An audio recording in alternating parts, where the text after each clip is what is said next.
Good morning, students. Before we start our class today, I have a special announcement to make.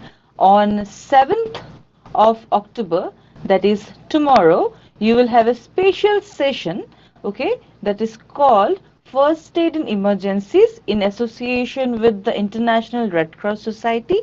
So, then the guest speakers of the program will be Mr. Rituraj Kaushik and Mr. Mridul Sharma. Okay, so you have a special exciting session tomorrow, many things to learn about it, right? So be there in the session. So with this, we will start our class today and let's see what do we have for us. Okay, so we are going to learn today about and talk today about passive voice, right? So we have discussed already about voice. Amra voice ki amra porechi. So today we are specifically going to deal with the second type of voice, that is the passive voice, right? Okay. Now let's move ahead and see what do we have for us. So just like yours, this is a classroom, right? Tomader motoi eta ekta classroom and the students are sitting here. Now let's see what the teacher has to tell. Okay. Go ahead and let's see, the teacher is telling, dear students, this English grammar class is taken by me. Do not ask your doubts of grammar to your maths teacher. Clear?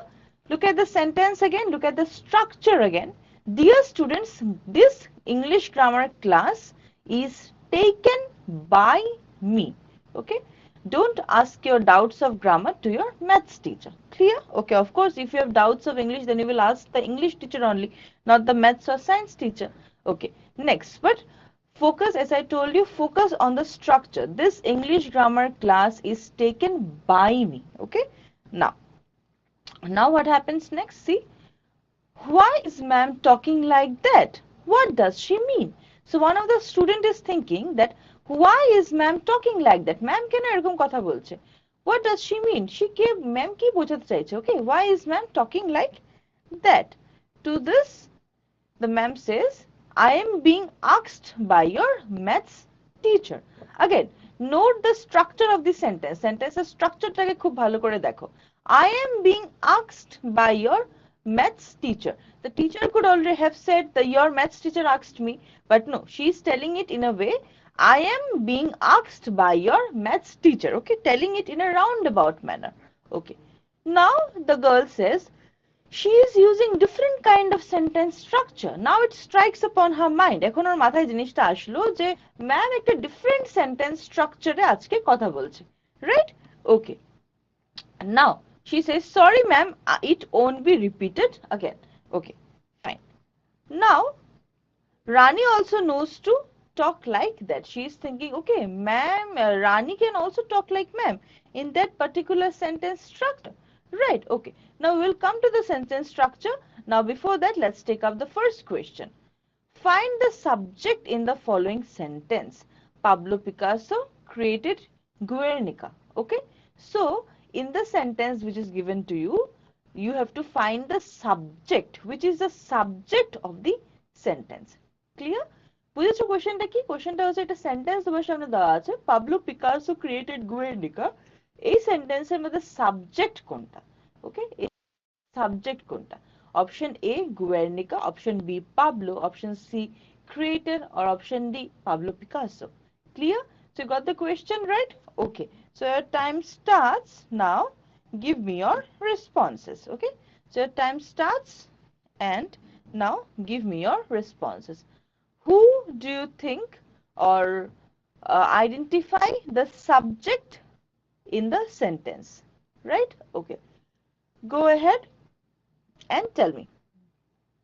Who do you think is the subject here? Pablo Picasso created or Guernica? Who is the subject here? All right. The correct response is yes, option D, Pablo Picasso. Pablo Picasso is a subject and Guernica is the object, means the painting. So Pablo Picasso is the subject, right? Okay. Now let's move ahead and see what do we have. So we were talking about sentence structure, right? That ma'am is talking in a different sentence structure. Okay, so this English grammar class is taken by me. Again, I am being asked by your maths teacher. It only these two sentences, the structure is quietly different. Me, the teacher could have said, I took the English grammar class, but she is telling it, I am being asked by your maths teacher. She could have said, your maths teacher asked me. She is telling, I am being. These sentences are in a different structure, as we can see. Now, different structure, or what is this called? Now again, look at this. I eat. See that the two birds are sitting in a branch of a tree and they are discussing something.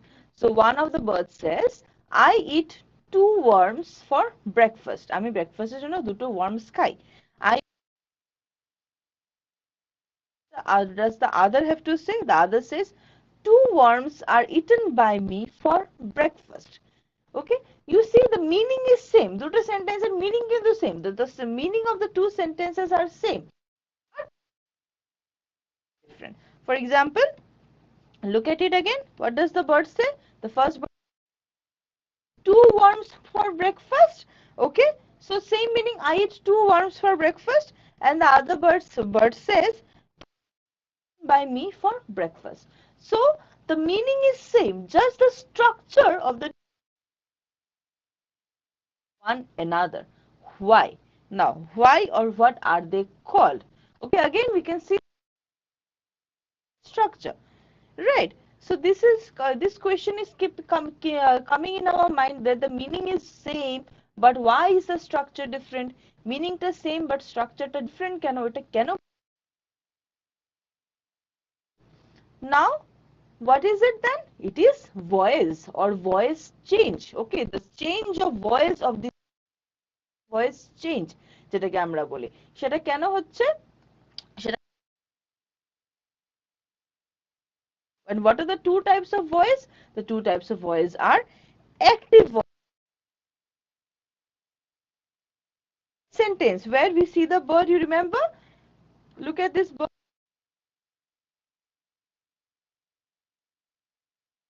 Worms for breakfast. So this is in which voice? This is active voice. I eat two worms for breakfast. And then when the bird says the two worms are eaten by me for breakfast, the same sentence, meaning same but different structure. This is understood active and passive, right? Clear? Okay. So active, I eat two worms for breakfast. Active voice, রেখে different structures এটাকে ঘুরিয়ে বলা আর কি. I eat two worms for breakfast. Two worms are eaten by me for breakfast. So talking about the thing in a roundabout manner. Clear? Okay, now so before moving on to our discussion, let's take up this particular question. What is the question? Let's see. Which among the following sentences is in passive voice? Okay, so which among the following sentences is in passive voice? So you have four sentences in front of you. So out of the four sentences, you have to identify which particular sentence is in passive voice. Clear? So four sentences, চারটা sentence আমার সামনে আছে, চারটা sentences এর মধ্যে কোন sentence টা passive voice এ আছে সেটা তোমাকে identify করতে হবে. I hope the question is clear to you. Okay, now so go ahead, your time starts. Go ahead and give me your responses. Which sentence out of the four sentences given to you is in passive voice, right? Okay, go ahead and give me your responses. All right, very good. Which sentence is in passive voice? Okay, now so which sentence? Yeah, option B, right? Jaya is known to Ranu. The active voice of this sentence is Ranu knows Jaya. Jaya, active voice. The passive voice is Jaya is known to Ranu. Okay, why not option C and D? Powai took his shoes. It is an active voice. My father likes badminton. Again, active voice. The passive voice would be my father likes badminton. So that is going to be passive voice. So here the passive voice sentence is option B. Jaya is known to Ranu. Clear? Okay. Very good. Now let's go ahead and see what do we have next for us. I eat 2 worms for breakfast. I eat 2 worms for breakfast. So here the I is the subject, right? We have known. Eat is the verb, the action happening sentence এর মধ্যে অ্যাকশনটা হচ্ছে, তো এখানে অ্যাকশনটা হচ্ছে খাওয়া, তো eat is the verb, okay, right? 2 worms is the subject or is the object, 2 worms for, and breakfast is a complementary part, right? Okay, so when যখন আমরা এটাকে, when we are talking about this sentence or changing this sentence into passive voice, যখন এটাকে আমরা passive voice আনছি তখন কি বলছি? 2 worms are eaten by me for breakfast. 2 worms are eaten by me for breakfast. Now, how are you going to do this? 2 worms, 2 worms টা কি এখানে? 2 worms টা এখানে হয়ে যাচ্ছে, in this particular sentence 2 worms becomes the subject. Okay, in this particular sentence 2 worms becomes the subject. Okay, eat of course the verb in the participle form, and me here becomes the object. So there is an interchange. পুরো sentence টা একটা interchange হয়ে যায়। In active to passive voice there is an interchange of this sentence. পুরো sentence টা একটা change হয়ে যায়, পেছনেরটা আগে চলে আসে, আগেরটা পেছনে যায়। So that is how the sentence changes from active to passive voice, right? Okay, this is also very important from your exam point of view. You will have questions in your exam relating to voice. Change the voice, okay? The sentence might be given in active or in passive, so to figure out the voice and then change the voice. Clear? Okay, now let's move ahead and take up the third question of the day. Let's see what do we have. Okay, find out the object in the following sentence. Again, there is a sentence given to you. The sentence is television is watched by kids. So এই সেন্টেন্সটার মধ্যে object কোনটা? Clear? The 4 options are given to you: A, television; B, watched; C, kids; D, by. So out of the 4 options given to you, which suggests object? Did you understand the question? কোয়েশ্চেনটা বলছে কি, television is watched by kids, একটা sentence দেওয়া আছে, তো এই সেন্টেন্সের মধ্যে অবজেক্টটা কোনটা? which one is the object in this sentence? এই সেন্টেন্সের মধ্যে অবজেক্টটা কোনটা? Television kids by, television is watched by kids. Clear? ঠিক আছে, বুঝতে পারলে? Okay, so your time starts and find out the object in the sentence. Television is watched by kids in this particular sentence. Clear? Okay, go ahead and tell me. Very good. Go ahead and give me your responses. Look at the sentence carefully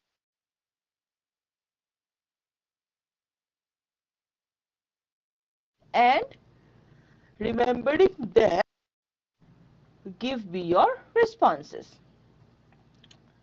Which one do you think is the object in this particular sentence? Right? Okay. Right. So which one is it? Yes, very good. It is option C, kids, right? Television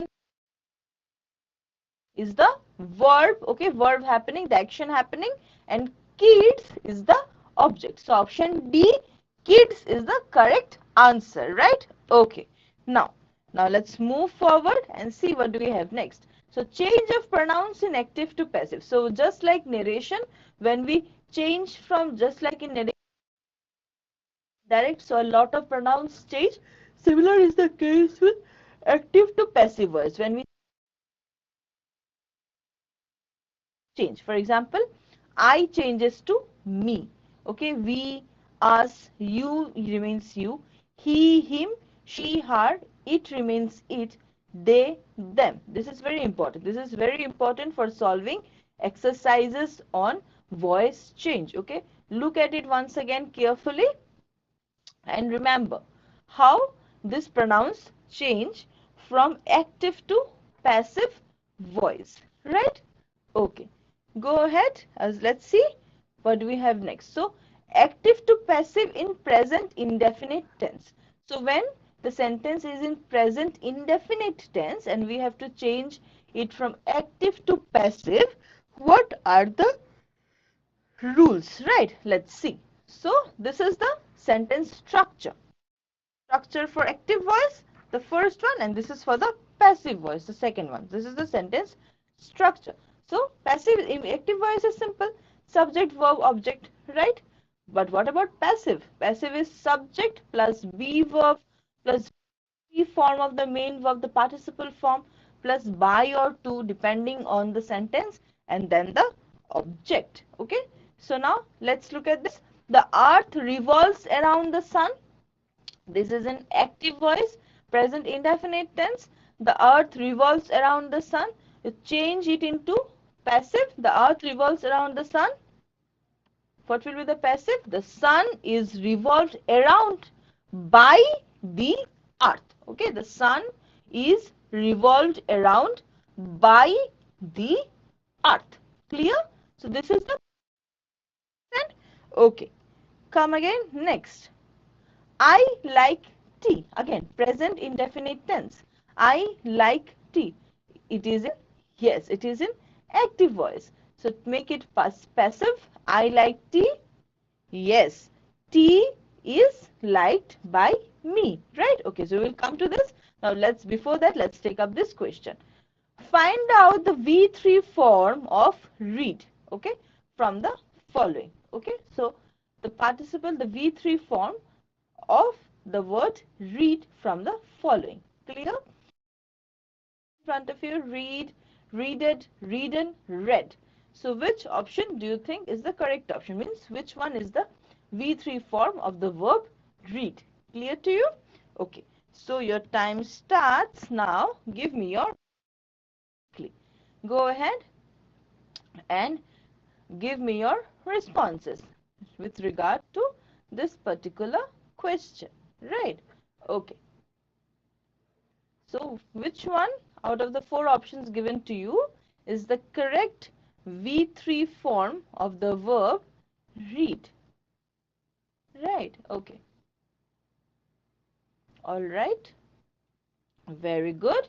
Okay, so which one is the correct answer? Yes, the correct answer is option A. Read, read, or read, read, as you may pronounce it. Right? Okay. Now, let's go ahead. And so we were talking about I like tea, present indefinite tense, active voice. In passive voice becomes tea is liked by me. Right? Okay, so this is how it functions. Now, active to passive in present continuous tense. So we read about present indefinite. Now, when we have to change the voice from active to passive in case of present continuous tense, how can we change it, or what is the rule? Let's see the sentence structure first. Now, this is again, the first one is active, the other one is, the second one is passive, right? Subject plus be verb plus ing plus object. That is the present continuous tense, we use ing with the verb, right? So this is the structure of the active, and the passive, you see, subject plus be verb plus being. So whenever there is ing in the active voice, it becomes being, being, in the passive voice. This you have to note very carefully. Remember very careful. Whenever there is ing in active, it becomes being, being in passive. This is very important, okay? Plus V3 form of the main verb plus by or to plus object, right? Okay. So now let's look at the examples. We are cooking pulao together. We are cooking, ing, so present continuous. We are cooking pulao together. So change this sentence into, this is an active, change it into passive. How are we going to do this? We are cooking pulao together. Pulao is being. Since there is ing continuous, it will become being. Pulao is being cooked by us together. Pulao is being cooked by us together. Again, my grandfather is helping me. Ing, we have present continuous. My grandfather is helping me. So change it into passive. Yes, I am being helped by my grandfather. I am being helped by my grandfather. Clear? Okay, this is how it goes. Now, before moving forward, let's take up this question, the fifth question of the day. Let's see. Find out the passive voice sentence structure in present continuous tense from the following. So, we just read present continuous tense, right? So, in present continuous tense, what is the sentence structure for passive voice? In present continuous tense, what is the sentence structure for passive voice? You have four options in front of you. So out of these four options, which is the proper structure for passive voice in present continuous tense? That you have to find out, right? Okay, so your time starts now.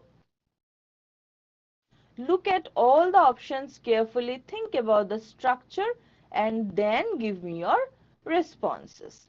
Okay, chalo. Go ahead. Look at the structure one by one carefully. The options actually. Look at them carefully one by one and then give me your responses, right? So, what is the correct passive voice structure in case of present continuous tense? Right? Okay.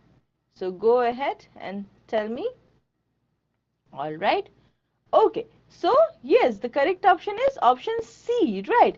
Subject plus be verb plus being plus V3 form of the verb plus by plus object. Why option D? Option D is quite similar to option C, but why option D is wrong? Because in option D we don't have the by or to option. We have to have a by, by or to in case of passive voice. Okay, so since it's not there, that's why option D is also wrong. So option C is the correct option. Subject plus be verb plus being, as I told you, it continuous in active voice ing gets changed to being in case of passive voice, plus V3 plus by plus object. Clear? So option D is the correct response. Now, so we did present indefinite, we did present continuous. Now let's look at present perfect. Okay, change of voice in case of present perfect. So present perfect, we have this subject. In case of active, we have subject. Then of course, since it's perfect, so we have to have has or have. Then V3 plus object. Now this has or have in case of active voice changes to has been or have been in case of passive voice. Okay, this again you have to remember. Just like ing and being, this is the formula in case of present perfect tense. So has or have in present perfect tense changes to has been or have been in case of passive voice. Clear? Has, have in active voice, has or have been in case of passive voice, in case of present perfect tense. Clear? Okay. So let's look at examples so that we can understand things better. I have completed my task. I have completed my task, right? So, how are you going to change it from active to passive? We will say, my task has been completed by me. My task has been completed by me, right? Okay. Then I have cleaned my room today. I have cleaned my room today. Okay, I have cleaned my room today. How are you going to change it? Okay, so before that, let's take up this question, then we will come to the change of voice. Find out the correct passive voice form of the given sentence. Okay, find out the correct passive voice form of the given sentence. What is the sentence? Known him for many years. I have known him for many years. So the sentence is in active voice, yes. So you have to find the correct passive voice sentence for this particular sentence given to you. I have known him for many years. So you have four options in front of you. Out of which option is the correct? Time starts now. Give me your responses. Look at each and every sentence this very carefully and then find out the correct passive voice for the given sentence, right? So I have known him for many years. I have known him years. So which one is the correct passive voice for this particular sentence, right? Okay. And tell me, I have known him for many. All right. Okay. All right. Very good. So the correct passive voice is option B, right? He has been known to me for many. Has been option C and D wrong because we don't have perfect here. Have in the sentence has to be changed to has. So option C and D wrong. Option A is slightly wrong because he has been known by, should be has been known to me. That's why option B is the correct option. He has been known to me for many years. Clear to you? Okay. Now let's move ahead and we were solving one sentence. Cleaned my room today. So the passive voice for this will be my room by me today. My room has been cleaned by me today. Clear? So you got the answer? How to solve it? Okay. Now, so we did indefinite, we did continuous, we did perfect. Now we are left with present perfect continuous, right? Okay, perfect continuous. So what's the rule for changing it into active to passive? So in active we have, of course, the subject, of course, has, have. Now we also have been in active voice and the ing form of the verb and the objects. So when we have has been or have been in the active voice, it changes to has been or have been plus being. This is what you have to remember. In case of continuous, ing changes to being, being. In case of perfect, has, have changes to been. But in case of present perfect continuous, has, have been, in active voice changes to has, have been plus being, B-E-I-N-G. Clear to you? So you remember this? Okay.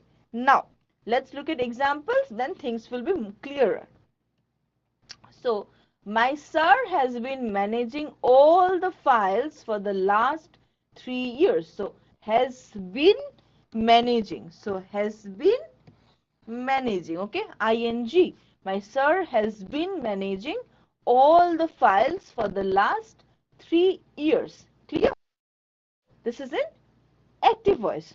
Make it passive. My sir has been managing all the files for the last 3 years. How are you going to write it? You are going to say, all the files have been managed by my sir for the last 3 years.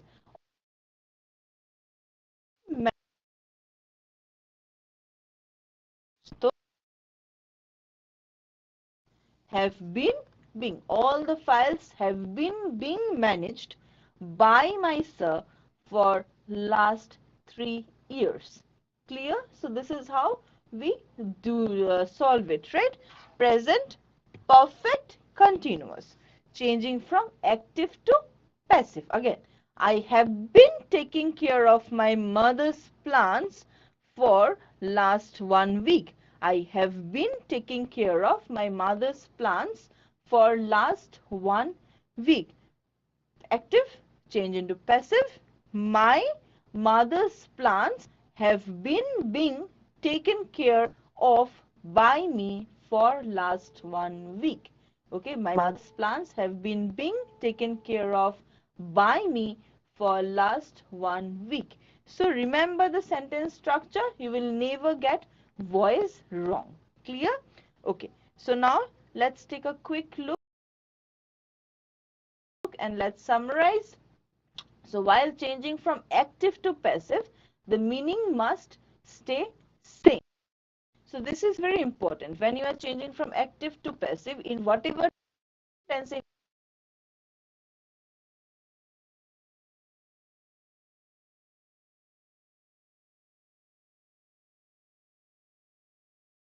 for breakfast today?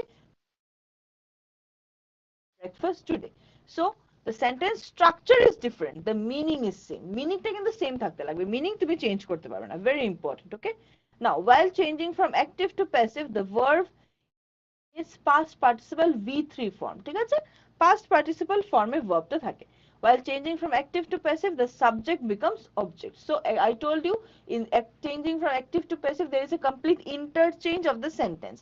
The subject in active voice becomes the object in passive voice. The object in active voice becomes the subject in passive voice. So there is an interchange altogether happening. So that's what you have to remember. Another golden rule.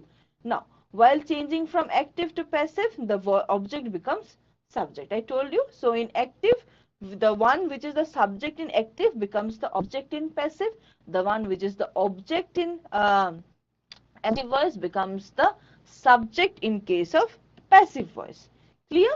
Now, while changing from active to passive, we should carefully mind the tense. The tense is very important. Okay.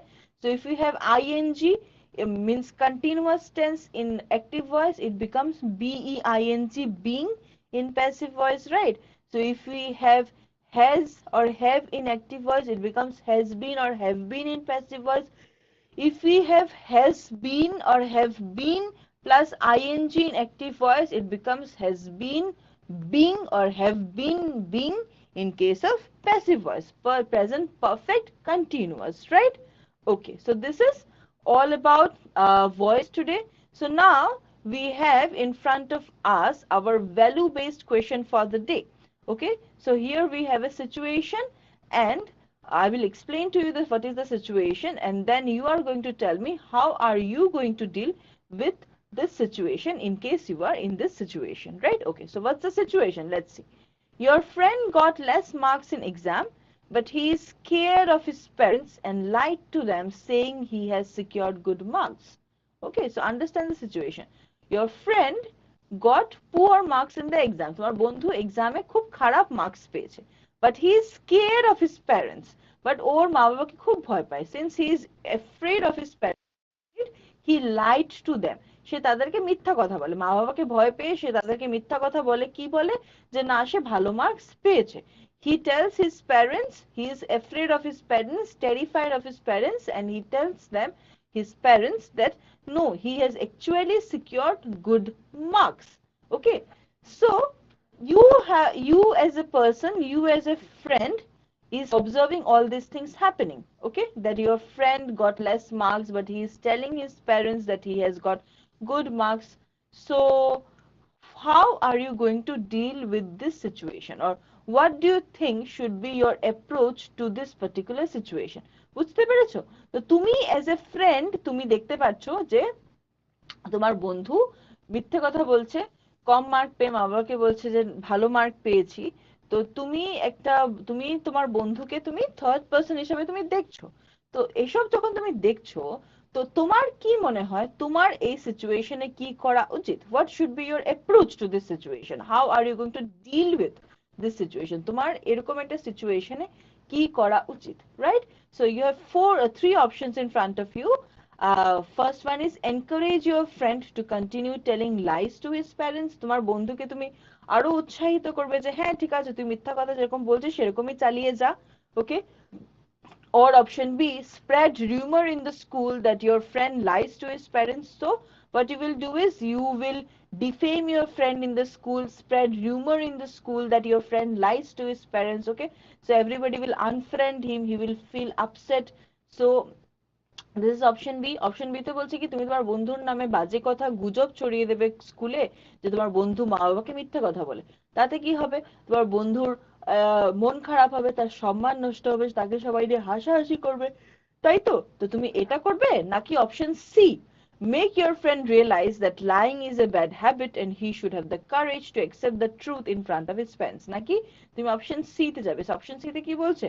that you will make your friend realize that lying is a bad habit. তোমার ফ্রেন্ডকে তুমি realise করাবে যে মিথ্যা কথা বলা খুব খারাপ, and he should have the courage to accept the truth in front of his parents. and তুমি যতই কম মার্কস পেয়েছো না কেন, তোমার ওই মানে সাহসটা থাকা উচিত যেন তুমি মা বাবার সামনে বলতে পারো যে হ্যাঁ আমি কম মার্ক পেয়েছি।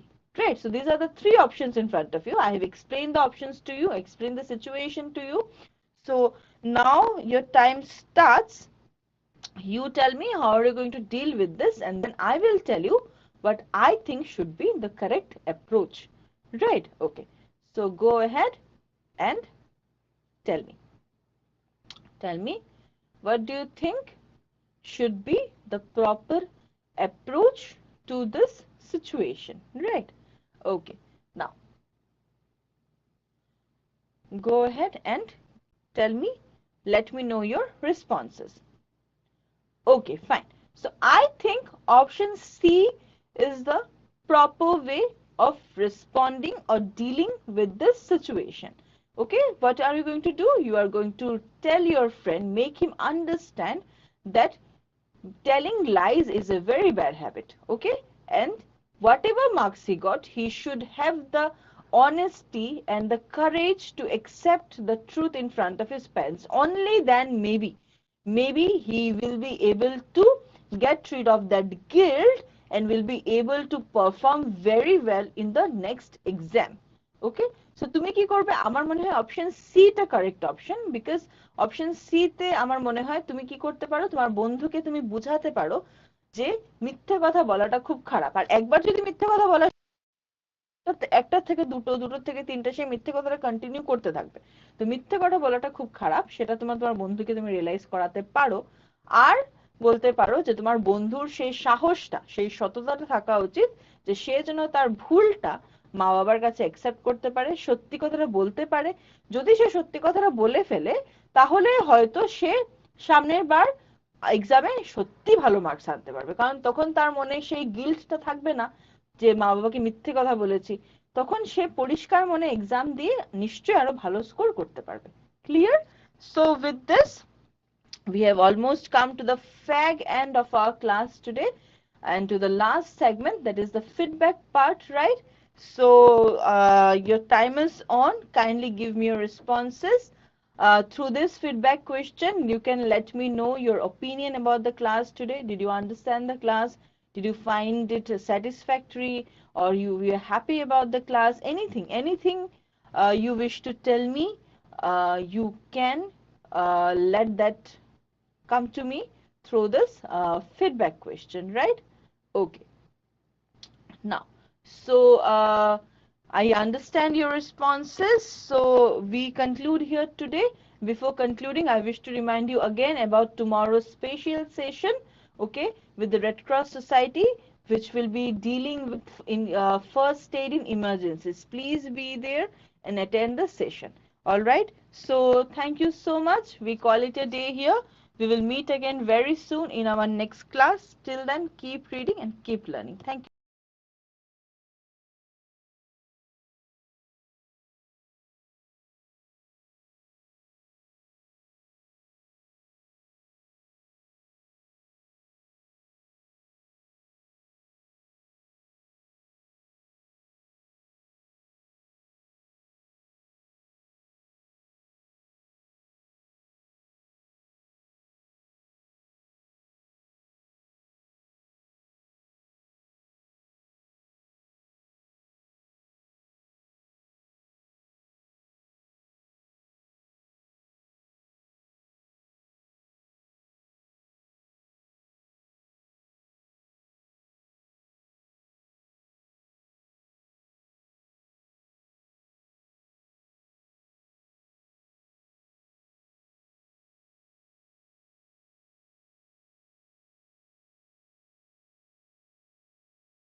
গুড মর্নিং এভরিওয়ান, তোমাদের সবাইকে আজকে টেলিভিশন ক্লাসে আমি স্বাগতম জানাচ্ছি। তো স্টুডেন্টস, লাস্ট ক্লাসে আমরা বৃত্তের উপরে রিভিশন করছিলাম। ওকে, তো দুটি উপপাদ্য আমরা লাস্ট ক্লাসে রিভাইজ করছি। সেই উপপাদ্য দুটো ব্যবহার করে আমরা আজকের ক্লাসে কতগুলো প্রশ্ন আমরা কি করব, সমাধান করব। ওকে, তো এখানে দেওয়া আছে যে প্রদত্ত চিত্রে আমাদেরকে একটি চিত্র দেওয়া আছে। এই চিত্রে এক্স ওয়াই, ওকে, এক্স ওয়াই এবং এক্স ড্যাশ ওয়াই ড্যাশ, ওকে, হলো ও কেন্দ্র বিশিষ্ট একটি বৃত্তের সমান্তরাল। ওকে, তো এক্স ওয়াই এবং এক্স ড্যাশ ওয়াই ড্যাশ কি হলো, সমান্তরাল। অপর একটি স্পর্শক এ বি, যার যোগাযোগের বিন্দু স্পর্শ বিন্দু সি, এক্স ওয়াই কে এ এবং x dash Y dash K B তে ছেদ করে। কি করছে, এ এবং বি তে ছেদ করেছে। আমাদেরকে প্রমাণ কি করতে হবে, অ্যাঙ্গেল এ ও বি, এই অ্যাঙ্গেলটি কি 90 ডিগ্রি আমাদেরকে প্রমাণ করতে হবে। ওকে, তো দেখো আমরা কিরকম ভাবে প্রমাণ করব।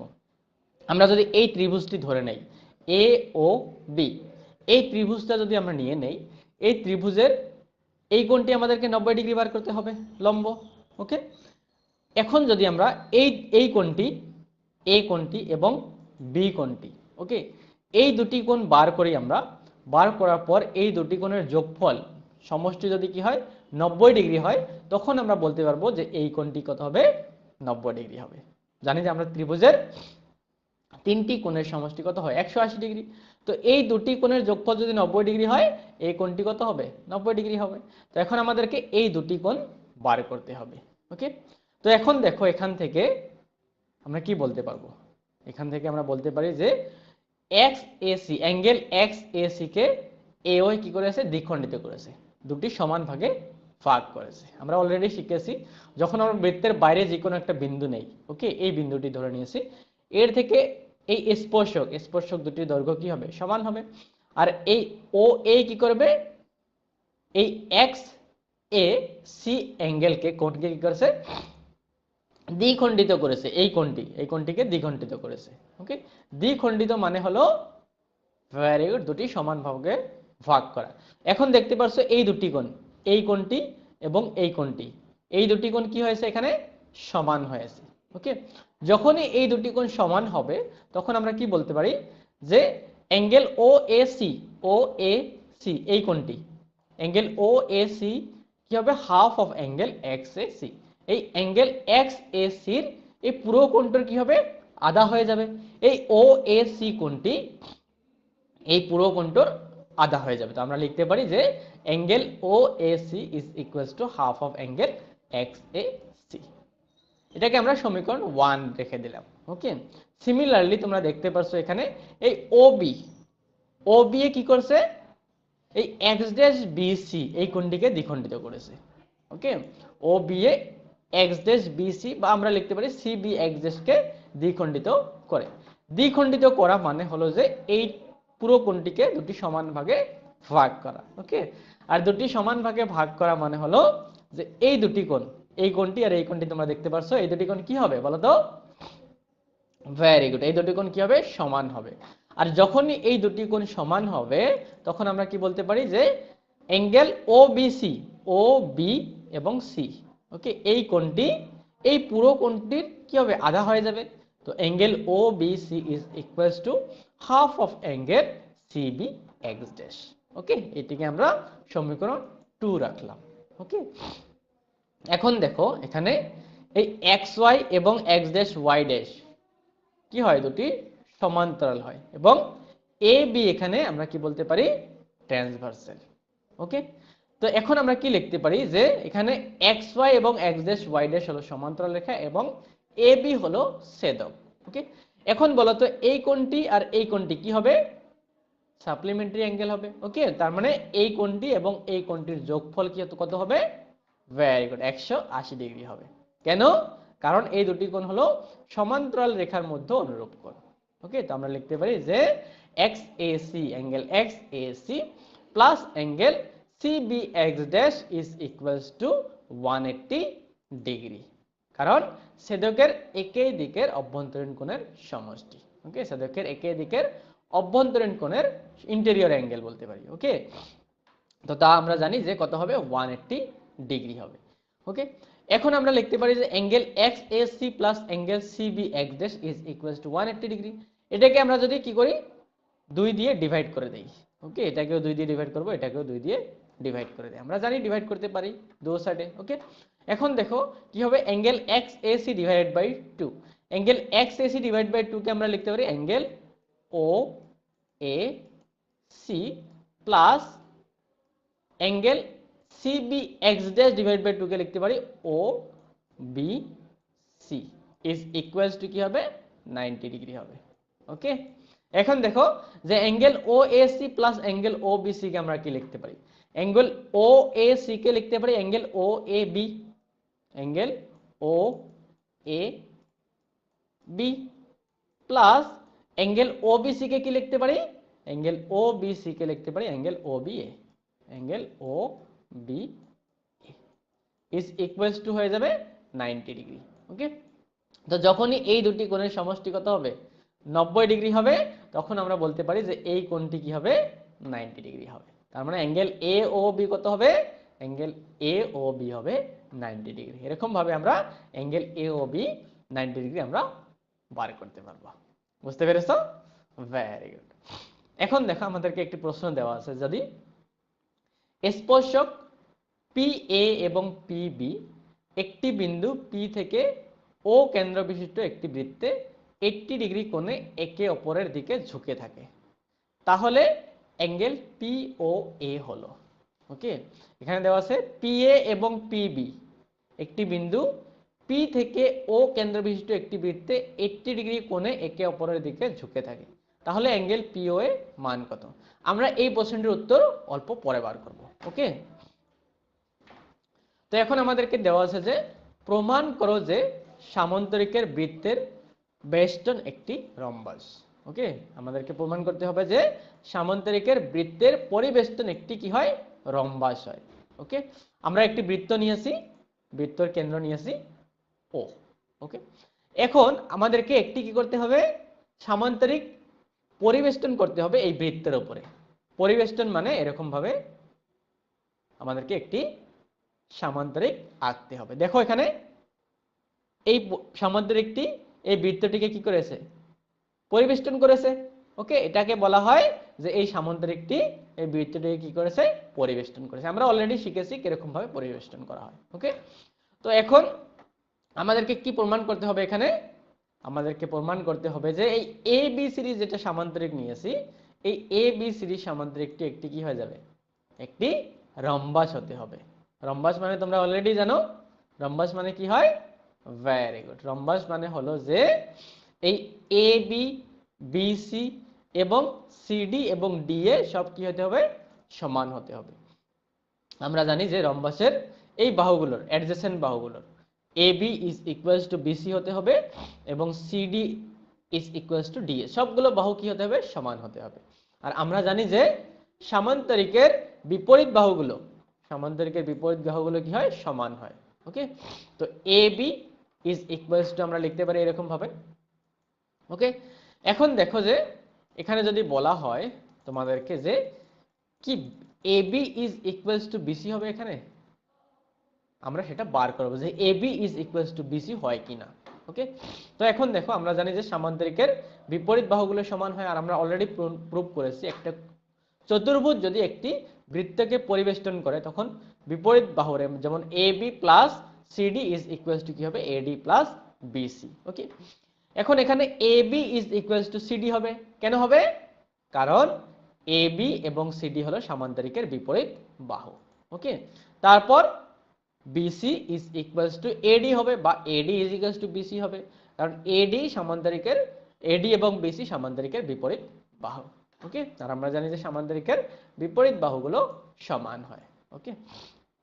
তো এখন দেখো এখানে AB is equals two CD, আমরা এই AB এর জায়গায় আমরা কি লিখতে পারি CD লিখতে পারি। তো এখানে হবে বা CD এর জায়গায় আমরা AB লিখতে পারি, তো এটা হবে AB plus AB is equals two AD plus BC, AD এর জায়গায় আমরা কি লিখতে পারি BC বা BC এর জায়গায় আমরা AD লিখতে পারি, তো এটা হবে BC প্লাস BC, ওকে। বুঝতে পেরেছো, ভেরি গুড। এখন দেখো এখানে AB প্লাস AB এটা হলো 2AB আর BC প্লাস BC হলো 2BC, এখান থেকে 2AB is equals two 2BC, আমরা লিখতে পারি AB is equals to BC। আর যখনই AB is equals to BC হবে, এই সাইডটি ইকুয়ালস হবে এই সাইডের, তখন দেখো আমরা জানি যে AB is equals two CD হয়, তখন BC কার সমান হবে? CD সমান হয়ে যাবে। ওকে, তো আমরা লিখতে পারি BC, AB is equals to BC is equals two CD। ওকে, এখন দেখো যে BC ইজ ইকুয়ালস টু কি হয়? BC হয় ইকুয়ালস AD এর সমান। ওকে, তো আমরা লিখতে পারি যে AD কার সমান হবে? এই CD এর সমান হবে, কারণ BC CD সমান হয়। তো এখন এখানে দেখতে পারছো যে সবগুলো বাহু কি হয়? সমান হয়। AB is equals to BC is equals two CD is equals to DA। তার মানে এখানে যতগুলো বাহু আছে সবগুলো বাহু কি হয়েছে? সমান হয়েছে। ওকে, আর যখনই সবগুলো বাহু সমান হবে তখন আমরা কি বলতে পারবো? যে এই ABCD একটি কি হবে? রম্বস হবে। যখনই সবগুলো বাহু সমান হবে তখনই ABCD একটি রম্বস হবে। ওকে, এখন আমরা একটি প্রশ্নের উত্তর করব। তোমাদের সামনে দেওয়া আছে যে বৃত্তের একটি ব্যাসের প্রান্ত বিন্দু দুটোতে আঁকা স্পর্শকদ্বয় পরস্পর কি হবে? সমান্তরাল হবে, কি সমান হবে, কি উপরের একটিও নয়, কি লম্ব হবে। ওকে, তো তোমাদেরকে এই চারটি অপশন দেওয়া আছে, এই চারটি অপশনের ভিতরে কোনটি শুদ্ধ উত্তর হবে সেটি তোমাদেরকে বার করতে হবে। তো এর জন্য আমি তোমাদেরকে 15 সেকেন্ডের সময় দিব এবং তোমাদের সময় আরম্ভ করছি।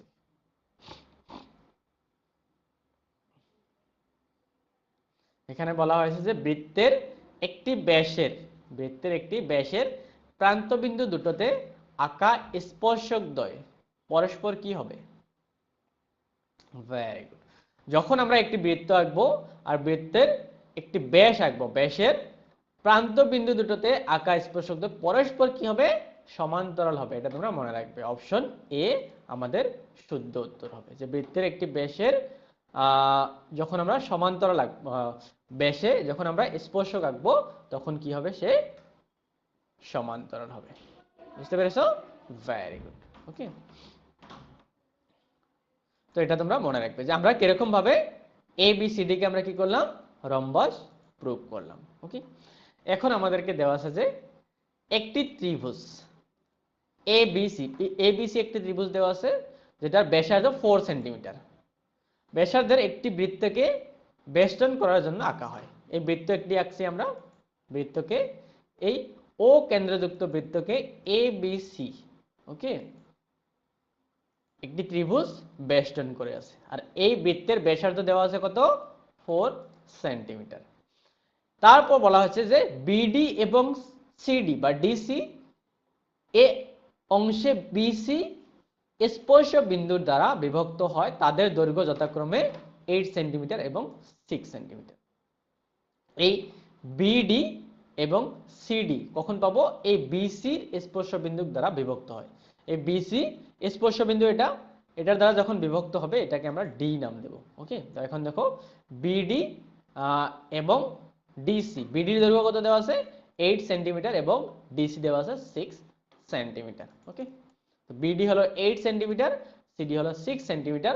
আমাদেরকে বার করতে হবে AB এবং AC বাহু দৈর্ঘ্য, বা AB এবং BC বাহু কত হবে সেটা আমাদেরকে বার করতে হবে। ওকে, তো এখন দেখো তোমরা, আমরা AB এবং BC বাহু কি হয় আমাদেরকে কত হয় আমাদেরকে বার করতে হবে। ওকে, তো এখন এখানে আমরা কি লিখতে পারি যে এই যখন আমাদেরকে O বৃত্তযুক্ত O কেন্দ্রযুক্ত একটা বৃত্ত দেওয়া আছে এবং OD কি হয়ে যাবে? ব্যাসার্ধ হয়ে যাবে। ওকে, এই OD এই CD এর উপরে কি হয়েছে? লম্ব হয়ে আছে। ওকে, সিমিলারলি তোমরা দেখতে পারছো আমরা আরেকটি উপপাদ্য পড়েছি, যখন আমরা একটি বৃত্তের বাইরে যে কোনো একটা বিন্দু নেই, যদি আমরা C বিন্দুটিকে ধরি, তারপর এর যেটা স্পর্শক আছে এই দুটি স্পর্শকের দৈর্ঘ্য কি হয়? সমান হয়। তার মানে আমরা কি লিখতে পারি? BD is equals two BF, তারপর CD is equals two CE, okay, AE is equals two AF। ওকে, তো এখান থেকে BD যদি কি হয়? 8 সেন্টিমিটার হয়, BF ও কত হবে? 8 সেন্টিমিটার হবে। কারণ আমরা অলরেডি শিখেছি যে এই বৃত্তের বাইরে একটি B বিন্দু আছে, এই বিন্দু থেকে যদি আমরা দুটি স্পর্শক টেনেছি এবং এই স্পর্শক দুটির দৈর্ঘ্য কি হবে? সমান হবে। তো বিডি যদি 8 সেন্টিমিটার হয়, বিএফও কত হবে? ভেরি গুড, 8 সেন্টিমিটারই হবে। ওকে, সিমিলারলি তোমরা দেখতে পাচ্ছো সিডি, সিডি যখন 6 সেন্টিমিটার হবে, সিডি যখনই 6 সেন্টিমিটার হবে, সিই কত হবে বলো তো? ভেরি গুড, সিডি যখন 6 সেন্টিমিটার হবে, সিইর মানও কত হবে? 6 সেন্টিমিটার হবে। ওকে, তো এখানে আমরা পেলাম BD is equals two BF is equals two 8 centimetre এবং সিডি ইজ ইকুয়ালস টু সিই ইজ ইকুয়ালস টু 6 সেন্টিমিটার। এখন এই ইজ ইকুয়ালস টু এফ হবে, তো এই দেওয়া নাই, এফও দেওয়া নাই, তো আমরা ধরে নেই এই is equals to X centimeter. Okay, তখন এফ কত হবে? এফও এক্স সেন্টিমিটার হবে, কারণ এখানে এ ইজ ইকুয়ালস টু এফ হবে।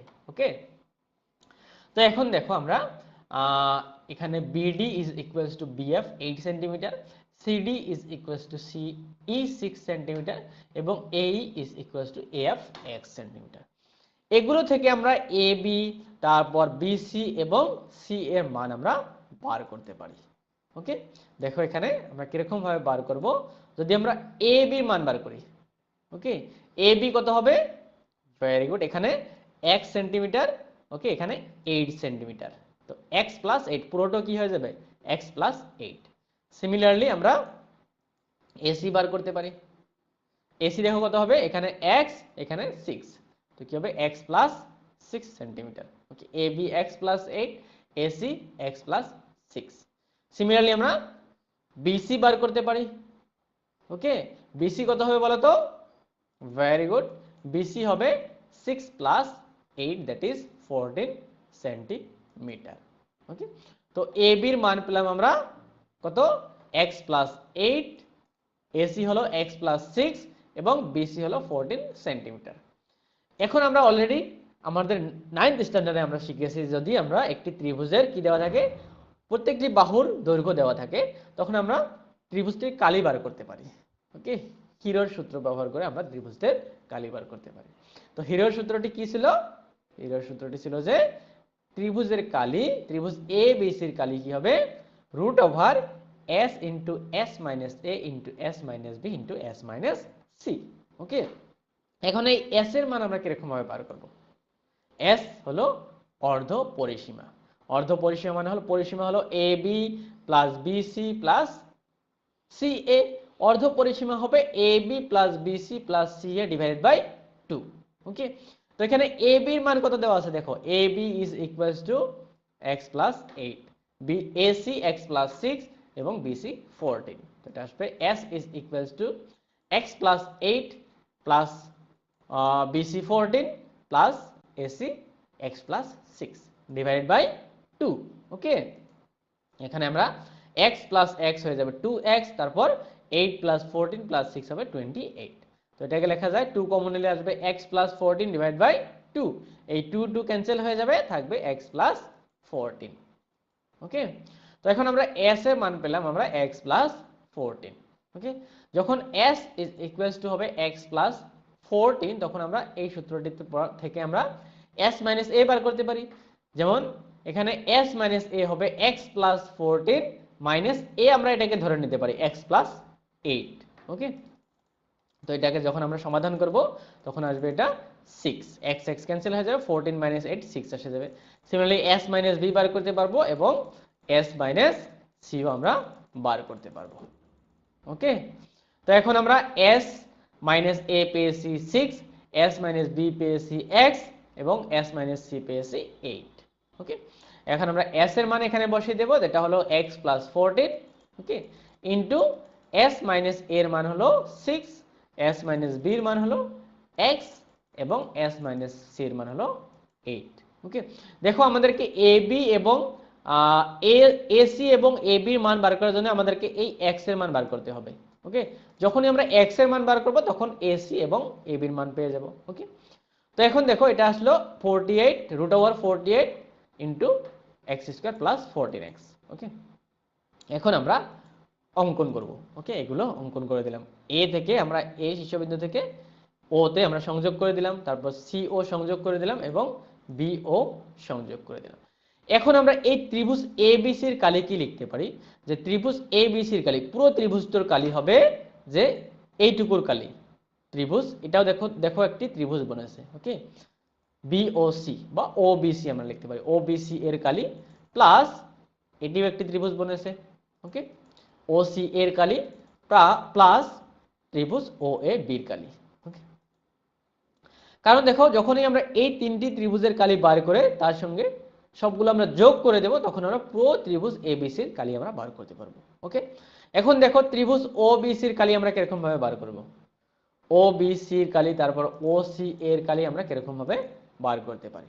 আমরা জানি যে ত্রিভুজ ওবিসির কালি হবে হাফ ইন্টু ভূমি ইন্টু উচ্চতা।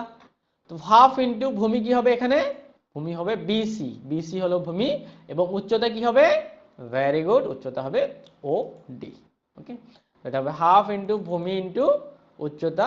বিসির মান দেওয়া আছে কত, ভেরি গুড, বিসি 14, 6 + 8 14 এবং ওবি 4। সিমিলারলি আমরা বার করব ত্রিভুজ ওসি এর কালি, যেটা হলো হাফ ইন্টু ভূমি এখানে কি হবে সি এ এবং উচ্চতা ওই।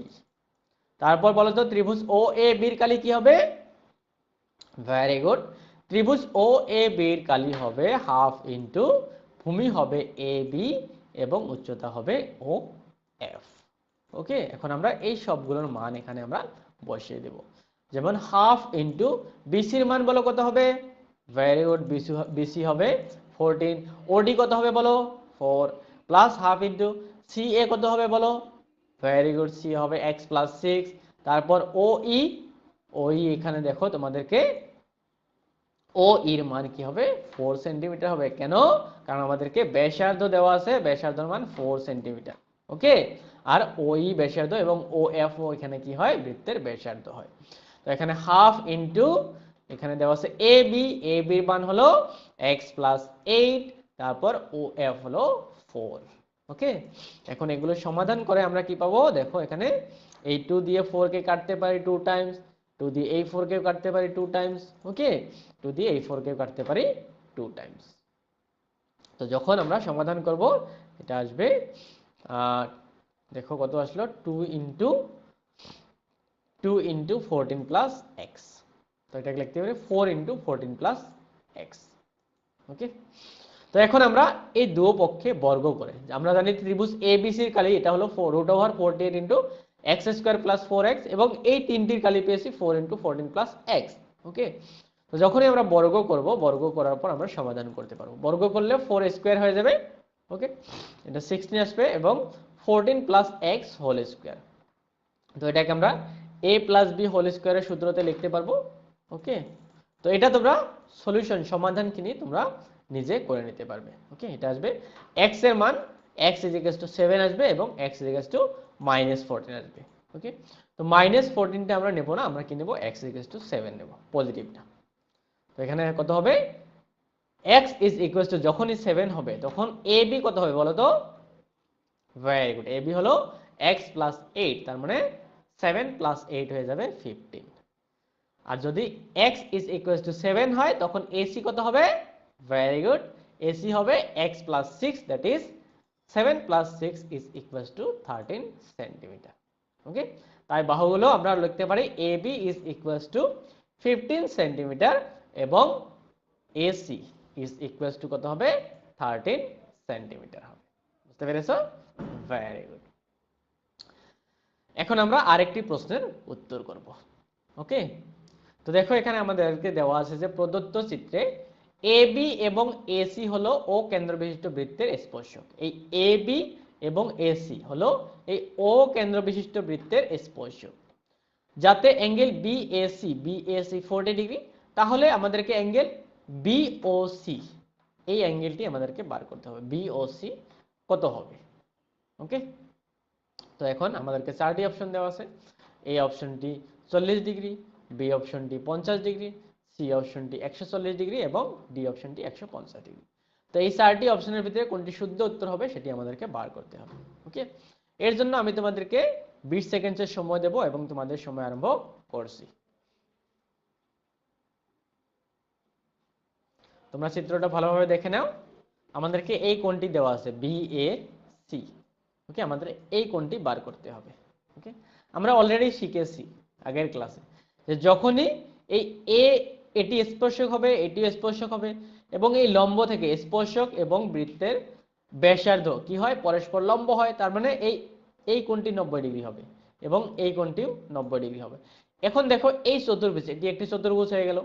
এই চতুর্ভুজের সবগুলো কোণের সমষ্টি কত হয়, 180 ডিগ্রি হয়। তো এই দুটো 360 ডিগ্রি হয়। ওকে, তো এই দুটি কোণের সমষ্টি যদি 90 ডিগ্রি প্লাস 90 ডিগ্রি 180 ডিগ্রি হয়, তখন এই দুটি কোণ কি হবে, সাপ্লিমেন্টারি কোণ হয়ে যাবে।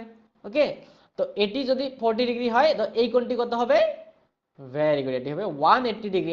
180 ডিগ্রি থেকে আমরা কি করব, 40 ডিগ্রি বিয়োগ করে দেব। 180 ডিগ্রি থেকে যখনই 40 ডিগ্রি বিয়োগ করে দেবে, তখন কত আসবে, 140 ডিগ্রি। ওকে, তার মানে এই কোণটি অ্যাঙ্গেল বিওসি কত হবে, 140 ডিগ্রি হবে। বুঝতে পেরেছো? তো শুদ্ধ উত্তর হবে option C, that is 140 degree. Okay, very good.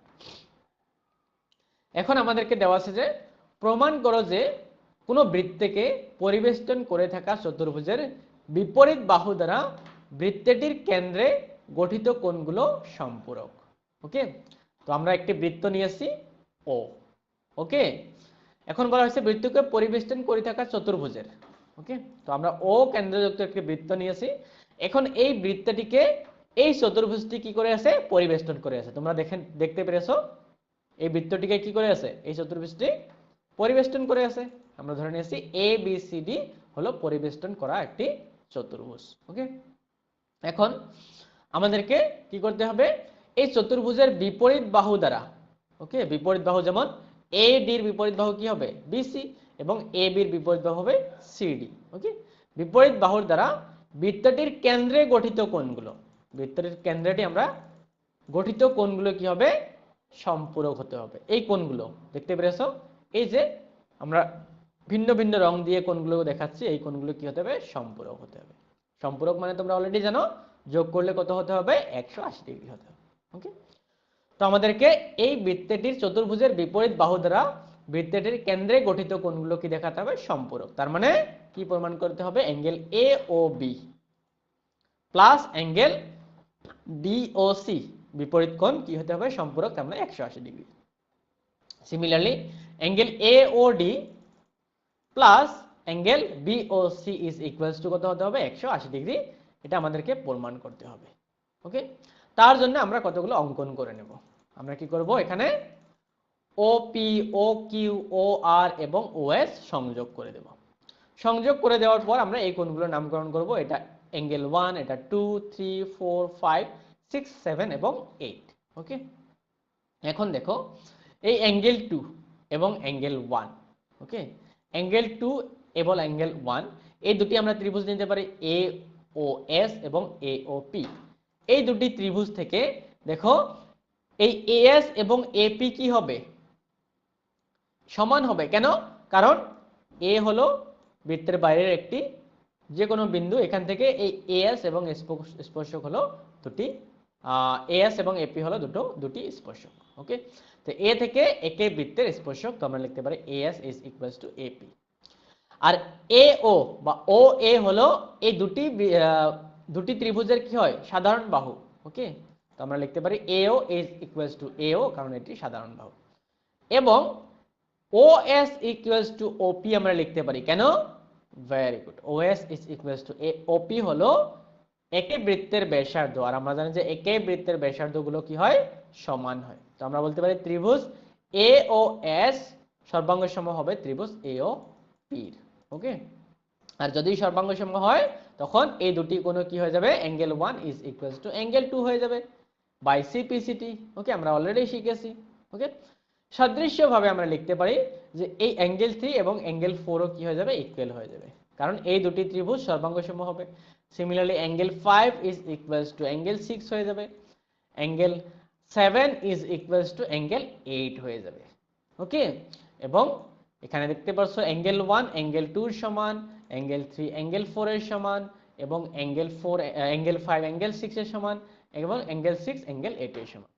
আর এখন দেখো এই বৃত্তের যদি আমরা এই সবগুলো কোণের যোগফল বার করি, তখন কত হবে বলো তো, Very good. Angle 1 plus angle 2 plus angle 3 plus 4 plus 5 plus 6 plus 7 plus angle 8 is equals to, very good, 360 degree.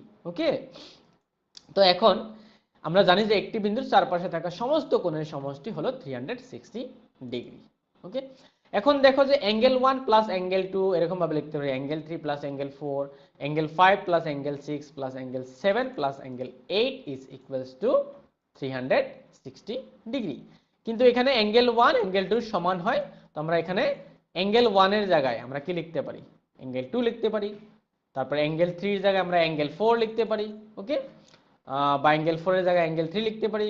তারপর অ্যাঙ্গেল 6 এর জায়গায় বা অ্যাঙ্গেল 5 এর জায়গায় আমরা কি লিখতে পারি, অ্যাঙ্গেল 5 লিখতে পারি অ্যাঙ্গেল 6 এর জায়গায়, বা অ্যাঙ্গেল 5 এর জায়গায় 6 লিখতে পারি। ওকে, তো এখানে অ্যাঙ্গেল 1 এর জায়গায় যদি 2 লিখি তখন কি হবে 2 ইনটু অ্যাঙ্গেল 2, তো এখানে হবে 2 ইনটু অ্যাঙ্গেল 3, এখানে হবে 2 ইনটু অ্যাঙ্গেল 6, এখানে হবে 2 ইনটু অ্যাঙ্গেল 7।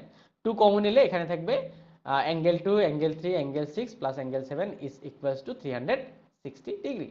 তো আমরা লিখতে পারি angle 2 plus angle 3 plus angle 6 plus angle 7 is equals to 360 degree divided by 2, আর 360 ডিভাইড বাই 2 করলে এটা আসবে 180 ডিগ্রি। ওকে, তো সিমিলারলি এরকম ভাবে লিখতে পারি angle 1 plus angle 4 plus angle 5 plus angle 8 is equals to কত হবে, 180 ডিগ্রি হয়ে যাবে।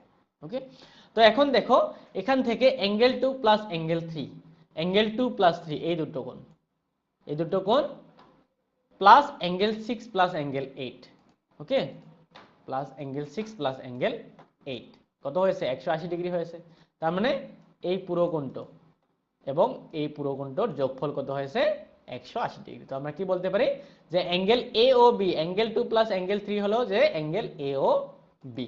ওকে, তারপর angle 6 plus angle 7, angle 6 plus angle 7 কি হলো, angle D O C is equals to কত হবে, 180 ডিগ্রি হবে। Similarly angle 1 plus angle 8, angle 1 plus angle 8 হবে AOD, angle AOD plus angle 6, angle 4 plus angle 5, angle 4 plus angle 5 কে আমরা লিখতে পারি angle BOC is equals to কত হবে, 180 degree. ওকে, এটাই আমাদেরকে প্রমাণ করতে দিয়েছিল, এরকম ভাবে আমরা প্রমাণ করতে পারি। বুঝতে পেরেছো? Very good. ওকে, এখন আমরা আরেকটি প্রশ্নের উত্তর করব। তোমাদের সামনে দেওয়া আছে যে যদি স্পর্শক PA এবং PB একটি বিন্দু P থেকে O কেন্দ্র বিশিষ্ট একটি বৃত্তে 80 ডিগ্রি কোণে একে অপরের দিকে ঝুঁকে থাকে, তাহলে অ্যাঙ্গেল POA আমাদেরকে বার করতে হবে। তো POA কত হবে সেটা আমাদেরকে বার করতে হবে। তো তোমরা ফার্স্ট চিত্রটি আঁকতে হবে। ওকে, তারপর তোমরা বার করতে হবে যে অ্যাঙ্গেল POA এর মান কত হবে। তো আমাদেরকে চারটি অপশন দেওয়া আছে। এই অপশনটি হলো 50 ডিগ্রি, বি অপশনটি 60 ডিগ্রি, সি অপশনটি 70 ডিগ্রি এবং ডি অপশনটি কত দেওয়া আছে, 80 ডিগ্রি। ওকে, তো এই চারটি অপশনের ভিতরে কোনটি শুদ্ধ উত্তর হবে সেটি তোমাদেরকে বার করতে হবে। ওকে, তো এর জন্য আমি তোমাদেরকে 20 সেকেন্ডের সময় দেব এবং তোমাদের সময় আরম্ভ করছি। ওকে, তো অলরেডি শিখেছো তো এরকম ভাবে আমরা এই অ্যাঙ্গেল POA কোণটা আমরা বার করতে পারি। দেওয়া আছে যদি দুটি স্পর্শক PA এবং PB একটি বিন্দু P থেকে, ওকে, আমরা একটি বৃত্ত আঁকতে পারি এরকম ভাবে। ওকে, বৃত্ত আঁকার পর আমরা দুটি স্পর্শক নেব PA এবং PB, তারপর এটা বাইরে একটি বিন্দু নেব P বিন্দু, আর এটা O বিন্দু থেকে এই কেন্দ্রযুক্ত থেকে P এবং PB তে কত ডিগ্রি কোণ করে, 80 ডিগ্রি কোণ। এই পুরো কোণটা যদি 80 ডিগ্রি হয় তখন POA কোণটি কত হবে। ওকে, তার মানে এরকম ভাবে বার করবে যে এই দুটি কোণ কি হবে, সম্পূরক কোণ হবে। 180 ডিগ্রি থেকে তোমরা এই 80 ডিগ্রি বিয়োগ করে দেবে, তারপর সেটাকে 2 দিয়ে ডিভাইড করে দেবে। তার মানে আমার শুদ্ধ উত্তর আসবে option A, that is 50 degree, 50 degree হয়ে যাবে। বুঝতে পেরেছো? Very good. এখন দেওয়া আছে যে প্রমাণ করো যে একটি বৃত্তের ব্যাসের প্রান্তে আঁকা স্পর্শকগুলি সমান্তরাল। আমাদেরকে প্রমাণ করতে হবে যে একটি বৃত্তের ব্যাসের প্রান্তে, আমরা যখন একটি বৃত্ত আঁকবো আর তার ব্যাস, ওকে, আমরা একটি বৃত্ত এঁকেছি, ও কেন্দ্রযুক্ত একটি বৃত্ত নিয়েছি। ওকে, আর এখানে AB হলো ব্যাস, এখন এই এবির প্রান্তে আঁকা স্পর্শকগুলি কি হবে, সমান্তরাল হবে। ওকে, সেটা আমাদেরকে প্রমাণ করতে হবে। তো আমরা দুটি স্পর্শক নিয়েছি এখানে এই ব্যাসের প্রান্তে, একটা হলো পি কিউ আর একটা হলো আর এস। তো আমাদেরকে এখানে কি প্রমাণ করতে হবে, আমাদেরকে প্রমাণ করতে হবে যে পি কিউ সমান্তরাল হবে কার, আর এস এর। ওকে, তো এখন দেখো পি কিউ হলো এ বিন্দুতে বৃত্তের স্পর্শক এবং এও হলো ব্যাসার্ধ। এখানে এও কি হবে, ব্যাসার্ধ। আর যখনই ও এ ব্যাসার্ধ হবে আর পি কিউ স্পর্শক হবে তখন এই কোণটি 90 ডিগ্রি হবে, কারণ আমরা জানি যে ব্যাসার্ধ, বৃত্তের ব্যাসার্ধ এবং স্পর্শক কি হয়, পরস্পর লম্ব হয়। ওকে, সিমিলারলি আর এস, এখানে আর এস ও কি হলো, স্পর্শক এবং ও বি হলো ব্যাসার্ধ। তো কি হবে, ও বি লম্ব হবে কার, আর এস এর।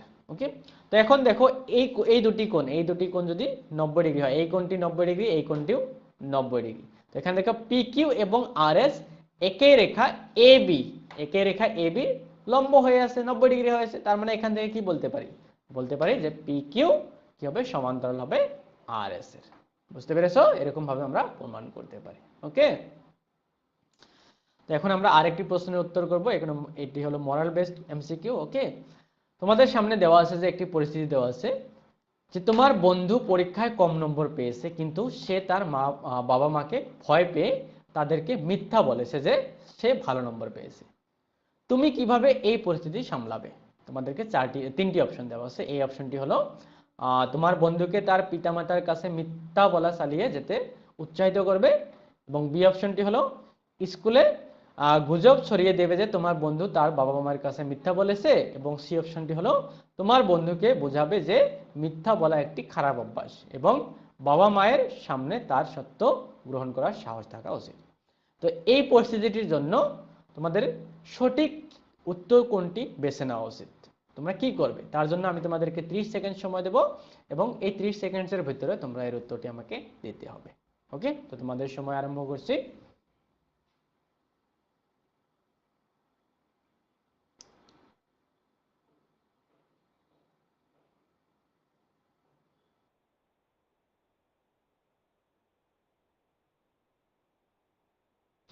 তো তোমাদের সময় 7 সেকেন্ডের সময় রয়েছে।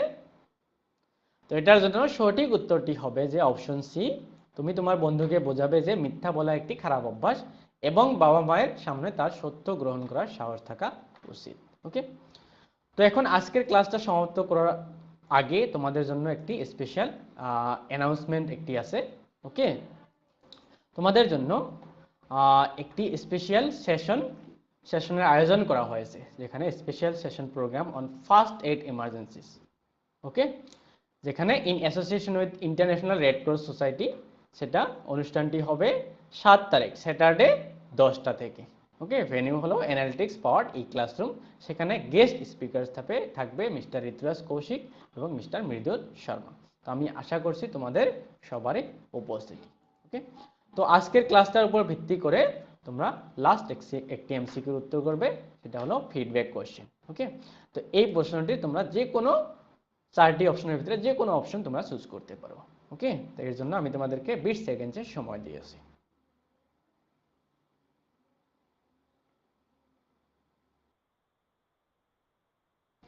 অলরাইট, তো আজকের ক্লাসে আমরা যেগুলো শিখলাম তোমরা ঘরে গিয়ে ভালোভাবে প্র্যাকটিস করবে। ওকে, তো আজকের ক্লাসটা আমরা এখানেই সমাপ্ত করব। নেক্সট ক্লাসে তোমাদের সামনে আবার দেখা হবে। থ্যাংক ইউ এভরি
তো তার আগে তুমি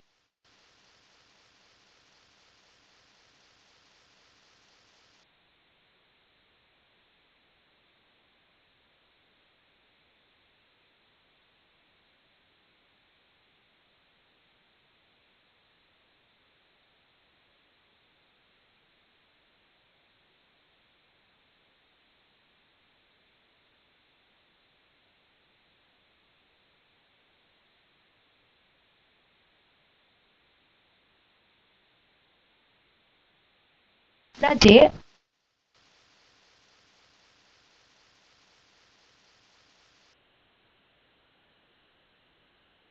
নাক কান সবকিছু ডেভেলপ থাকে, আমরা পুরো আমাদের মা বাবার মতনই দেখতে হই। কিন্তু ইনডাইরেক্ট রিপ্রোডাকশনে কি হয়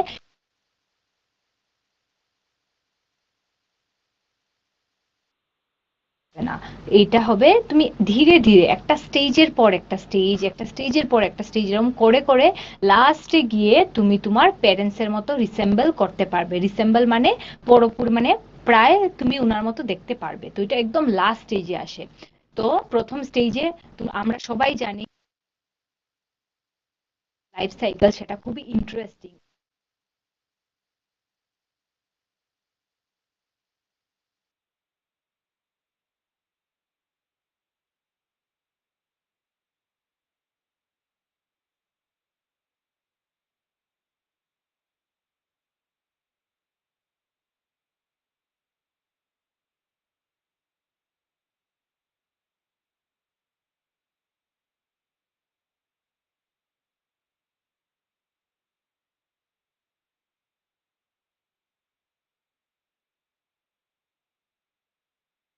তাই না?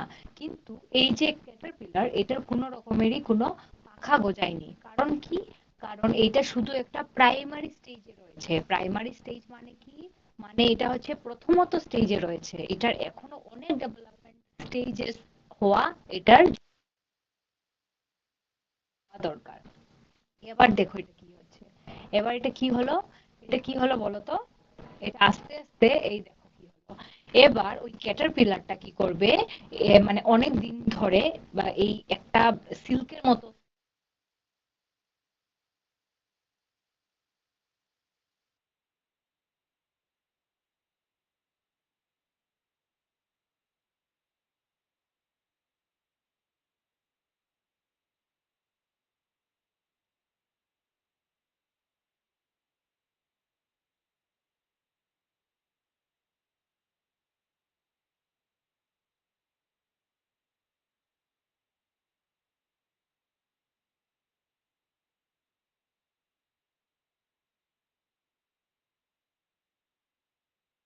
মানে অনেক কিছু ইয়ে করে কেমিক্যাল দিয়ে সুতোর মতো স্ট্রাকচারে মানে একটা মেশিন থাকে যেটা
কে তৈরি হয়। আশা করছি যে এইগুলো বুঝতে পারছো তোমরা। তো চলো তারপর দেখি যে পরের স্টেজটাতে কি হলো। দেখো পরের স্টেজটাতে তার আগে দেখলাম প্রথমে কি প্রাণীদের প্রজনন। এই চ্যাপ্টারটার নাম তোমরা এবার বুঝতেই পেরেছো যে এটা কি হতে চলেছে। এটার নাম হয়েছে প্রাণীদের প্রজনন, মানে অ্যানিমাল রিপ্রোডাকশন। ঠিক আছে? তো এবার যখন চ্যাপ্টারটার নাম আমরা বুঝতে পারলাম, এবার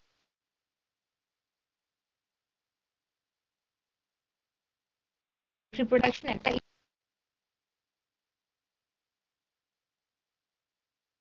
আচ্ছা, এবার আমরা প্রথমে দেখেছিলাম একটি পাতার মধ্যে একটি বাটারফ্লাই বসেছিল। তারপর এখানে কি হয়েছে, ধীরে ধীরে এই বাটারফ্লাইটা স্টেবল হয়ে ক্যাটারপিলারে কিছুদিন পর পরিণত হয়ে গেল। ক্যাটারপিলারে যখনই পরিণত হয়ে গেল, তখন কি হবে, তখন এটা কি, এটা কিন্তু তোমার একটা হয়ে যাবে, পাখাটা থাকবে না আর। তারপরে এইখানে যখন চলে আসবে, এটা দেখেছো কুকুনের মতো একটা ফর্মেশন করেছে, আর এখান থেকে এই যে প্রোটিন ইয়েলো কালারের, এগুলো সিনথেসিস হবে। আচ্ছা, তো পরোক্ষ বিকাশ, এটা এটা কি হচ্ছে যে ইনডাইরেক্ট ভাবে এটার বিকাশ হচ্ছে, ইনডাইরেক্ট ভাবে হচ্ছে এটার বিকাশ, পরোক্ষ বিকাশ বলছে। আর মেটামরফোসিস যেটা ইংলিশে বলে, সেটারই নাম, এই প্রসেসটাকেই বলে কি, রূপান্তর বলে। ঠিক আছে, বুঝতে পারছো? এবার কোয়েশ্চেন যদি আসে পরীক্ষায় যে রূপান্তর কাকে বলে, তাহলে কি বলবে তোমরা, যে পরোক্ষ বিকাশ যেগুলো মানে ইনসেক্টস বলো বা যেগুলোর মধ্যে হয়, সেগুলো হচ্ছে কি পরোক্ষ বিকাশ, ইনডাইরেক্ট রিপ্রোডাকশন, এইগুলো প্রাণীদের মধ্যে হয়। তারপর আরেকটা এক্সাম্পল দেখাবো আমি, ব্যাঙের মধ্যে হয়। টেডপোল যেটা ব্যাঙের মধ্যে দেখবে কত সুন্দর হয়, সেটা আমি না বলে তোমাদেরকে ফার্স্টে দেখাবো, তখন তোমরা বুঝতে পারবে। আচ্ছা, এইখানে লেখা আছে যে শুক্কির থেকে প্রচন্ড পরিবর্তনের মাধ্যমে, মানে শুক্কির থেকে প্রচন্ড পরিবর্তনের মাধ্যমে পূর্ণতা প্রাপ্ত হয়ে তাকে রূপান্তর বলে। এবার ডেফিনেশনটা দিতে পারবে যে শুক্কির থেকে কি হয়েছিল, শুক্কির থেকে মানে ওরা প্রচন্ড ভাবে পরিবর্তন হয়েছিল। দেখতেই পাচ্ছ, এইটা দেখলে কেউ যদি জানে না, তাহলে এটা দেখে আরো অন্য কিছু প্রাণী ভাববে, বুঝতেই পারবে না যে এইটাই হচ্ছে প্রজাপতি, এইটাই হচ্ছে বাটারফ্লাই। আচ্ছা, তো এবার এটা গেল। এবার দেখি আর কি রয়েছে, যে ডিম থেকে বের হওয়া বাচ্চাগুলো প্রাপ্ত বয়স্কদের সাথে অনুরূপ নয়। মানে বলছে যে ডিম থেকে যে প্রজাপতি কি করলো, প্রজাপতি ডিম পারলো, তারপরে কি হলো, মানে একটা প্রজাপতি গাছে বসলো, বসে এই দেখো হোয়াইট কালার একটা ডিম দিয়েছে, সেই ডিমটা কি, কিসে পরিণত, সেই ডিমটি কিসে বলো তো সবাই, ক্যাটারপিলার যেটা ছিল, মানে কি, মানে ক্যাটারপিলারে পরিণত হয়েছে, মানে শুক্কিট নামে পরিচিত হয়েছিল। আর তারপরে শেষে ওরা আরেকটা স্টেজে চলে যায়, যেটার মধ্যে প্রোটিন সিনথেসিস করে লার্ভা, এই স্টেজটাকে বলে লার্ভা, ইংরেজিতে বলে। আচ্ছা, তো তাহলে এবার তোমরা বুঝতে পেরেছো যে কিভাবে ডিম থেকে, এই দেখো এই সাইকেল, এইখানে বেশি ক্লিয়ার তোমরা ডিম্ব। এবার দেখো শুক্কিট বলেছিলাম না, তারপরে শুক্কিটে ওরা পরিবর্তন করবে, প্রজাপতি আসলো, এসে ডিমটা পারলো এই ইয়ের মধ্যে, পাতা বা গাছের মধ্যে, ওরা পরিণত করলো ডিমটা, ধীরে ধীরে শুক্কিটে পরিণত করলো। তারপর দেখি পাতা টাতা সব মিলে ওরা একত্রিত হয়ে একটি, মানে এরকম রোল করে একটা আকার নিয়ে নিয়েছে। আর এটার ভিতরেই কিন্তু আস্তে আস্তে এবার ডেভেলপমেন্টটা হতে থাকবে ধীরে ধীরে। তো এবার বলছে এটা পিউপা। ঠিক আছে, এই শুক্কিটা তারপরে স্টেজে চলে এসেছে, এটাতে পিউপা বলছে। আচ্ছা, তারপর দেখলাম যে এখান থেকে বলছে যে প্রাপ্য বয়স্কর উদ্ভিদ হওয়া। এবার দেখো এই পাতাটা এই স্টেজে আসার পর leaves, সেগুলো মানে এই যেটা ছিল এটা আস্তে আস্তে ছাড়তে শুরু করলো। আর ভিতর থেকে যেটা প্রজাপতি, যেটা অনেকটা পরিমাণে ওরা ডেভেলপ করেছে, ওরা আস্তে আস্তে বেরোতে শুরু করলো। আচ্ছা, তারপর দেখি যে প্রাপ্তবয়স্ক এবার পুরোপুরি ফুলফিলড, বা কি বলবো, ম্যাচিওরড। কি করে দেখতে পাচ্ছ, শুক্কিট হয়েছে, শুক্কিট থেকে পিউ কি উদিত হয়ে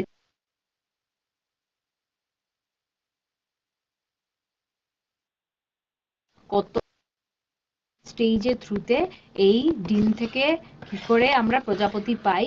ডাইরেক্ট কিন্তু ডিমটা মানে ফেটে গেলে কিন্তু প্রজাপতি বেরোয় না, কতটা স্টেজের থ্রুতে গেছে, কতটা দিন লেগেছে, দেখতে পাচ্ছ তো এই সাইকেলটা। এইগুলোকে বলে ইনডাইরেক্ট রিপ্রোডাকশন, এটাকে বলছে। আচ্ছা, তো তারপর দেখছি, তারপর তো বলছে যে এই প্রজাপতিটা আবার এরকম, এই সাইকেলটা এরকম চলতে থাকবে, চলতে থাকবে। আচ্ছা, তারপর দেখে নিই, একটা চটজলদি প্রশ্ন চলে এসেছে, প্রশ্নের সময় সবাই কিন্তু এই প্রশ্নগুলোর উত্তর দেওয়ার চেষ্টা করবে। তো ভ্রূণ হলো, ভ্রূণ মানে কি, এমব্রায়ো, ঠিক আছে, এমব্রায়ো।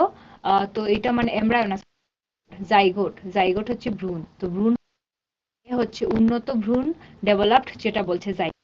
বি হচ্ছে ভ্রূণের বিকাশ, সি হচ্ছে একটি যোজন কোষ, আর ডি হচ্ছে একটি পুরুষ gamete. Male gamete, female gamete, আমরা তো অনেক কিছুই পেয়েছিলাম। তো এটাই লাস্টেরটা বলছে। তো কি হবে, কি হবে বলো? সময়টা শুরু করলাম, তোমরা একটু ভেবে এ হবে নাকি বি হবে, না সি, না ডি? সবাই আস্তে আস্তে উত্তর করতে পারছে আমি দেখছি। একটু টাইম নেবে, একটু টাইম আছে এখনো, ভেবে বলো কি কোনটা হবে এখানের মধ্যে। সময়টা শেষ হয়ে যাচ্ছে, কাউন্টডাউন স্টার্ট করলাম। 5, 4, 3, 2, 1। সময় সমাপ্ত হলো। আর উত্তরটা হচ্ছে কি, ডেভেলপড জাইগোট, মানে উন্নত ভ্রূণ। ঠিক আছে, আচ্ছা, চলো তাহলে পরবর্তী সাথে দেখছি যে এখানে এবার দেখো এইটা খুবই ইন্টারেস্টিং। এখানে হচ্ছে যে প্রাণীদের প্রজননের আরেকটা হচ্ছে ইনডাইরেক্ট এর মধ্যে এটা আরেকটা এক্সাম্পল, আরেকটা উদাহরণ, একটি টেডপোল বা একটি ব্যাঙের। এইখানে দেখবে কত সুন্দর, এটি একটা ইনডাইরেক্ট ভাবে এটা রিপ্রোডাকশন করে বা রিপ্রোডিউস করে। এখানে দেখো ব্যাঙটা কি করেছে, জলে ডিম দিয়েছে, অনেকগুলো জলে ডিম দিয়েছে। এবার সেই ডিমগুলো দেখো, এগুলোকে কি বলে, টেডপোলস, তাই না? এই যে ডিমের ব্যাঙের বাচ্চা যে, এগুলোকে কি বলে, টেডপোলস। এবার একটা জিনিস লক্ষ্য করো, এই এইগুলো, এরা কি দেখতে কি একদম পুরোপুরি কি ব্যাঙের মতো? একদমই নয়, তাই না? বলো, এইগুলো কি সিমিলার পুরো? এরা কি ব্যাঙের মতো দেখতে সবাই? না, তাই না? Very good. তো না যদি হয় মানে কি, রিপ্রোডাকশন হয়েছে, ইনডাইরেক্ট রিপ্রোডাকশন হয়েছে। আচ্ছা, এবার এখানে দেখতে পাচ্ছ, না হাত আছে, না পা আছে, না কিছু, বাট কি আছে, লেজ আছে। তো এটা পুরোপুরি একটা অন্য মানে আকৃতিটা একদম অন্যভাবে। এবার দেখেছো যে এবার ডিম পেড়েছিল, ডিম থেকে এরা বেরোয়েছে, বেরোয় দেখো যে কি হচ্ছে, তারপর ডেভেলপমেন্ট স্টেজেস গুলো। এই দেখো লেজ, লেজটা গজিয়েছে, তো লেজের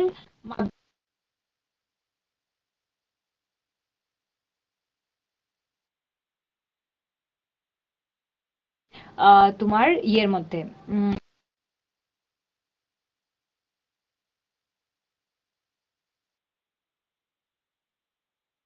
গিয়েছিল, তাই বলে ওরা সাঁতার মানে মুভ করতে পারছিল।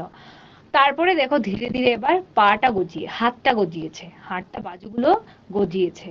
তারপর দেখো কি হচ্ছে, দেখো কিন্তু লেজটা কিন্তু রয়েছে, লেজটা কিন্তু যায়নি।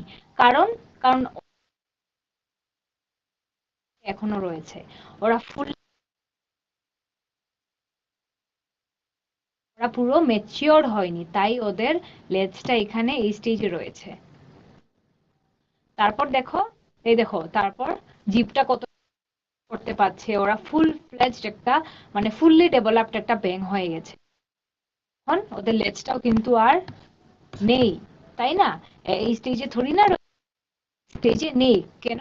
কারণ এই স্টেজে ওরা ফুল ম্যাচিওর হয়ে গেছে, ওরা পুরো ডেভেলপমেন্ট স্টেজ সবগুলো পার হয়ে চলে এসেছে, ব্যাঙের আকৃতি নিয়ে নিয়েছে।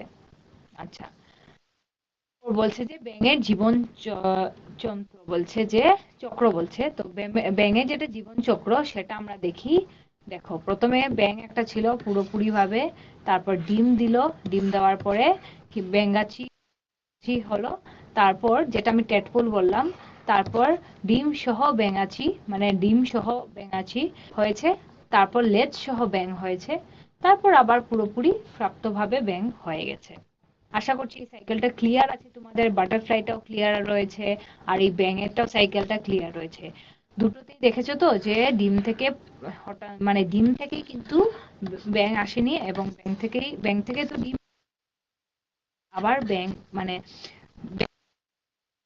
তারপর ব্যাঙের আকৃতি নেয়নি, এইগুলো স্টেজেস এর থ্রুতে তারপর ইনডাইরেক্ট ভাবে ঘুরে ঘুরে তারপর কিন্তু ওরা হয়েছে। আর তারপর বলছে যে রূপান্তর, মেটামরফোসিস, মানে ইনডাইরেক্ট হলে এটার একটা নাম রয়েছে, তাই না? ইনডাইরেক্ট রিপ্রোডাকশন হলে মেটামরফোসিস, আর এটাকে বলে রূপান্তর, বাংলাতে বলে রূপান্তর।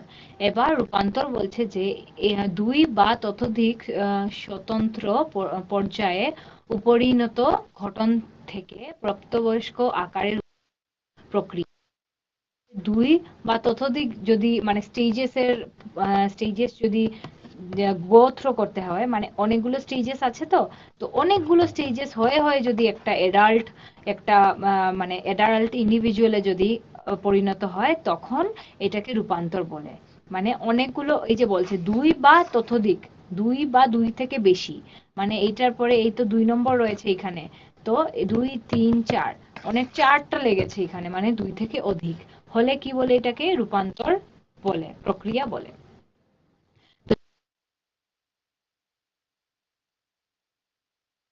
হচ্ছে যে মাধ্যমে প্রাপ্তবয়স্ক রূপান্তর তীব্র পরিবর্তন বলা হয়, মানে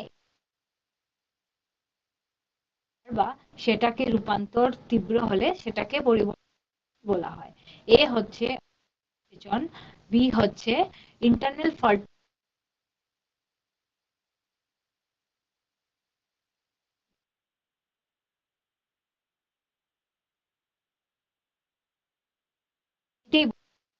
এই যে আমরা ইয়েটা করলাম,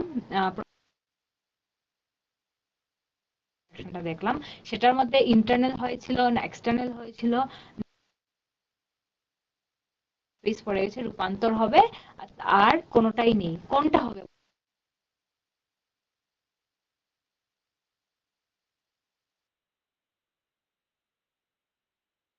এর পর একটা আমরা পুরোপুরি ফুল ফ্লেজড একটা ইন্ডিভিজুয়াল পাই, মানে ফুললি ডেভেলপড একটা ইন্ডিভিজুয়াল পাই, তখন সেটাকে কি হবে? এ হবে না বি, না সি, না ডি? কি হবে ভেবে বলো। সময় শেষ হতে চলছে। 6,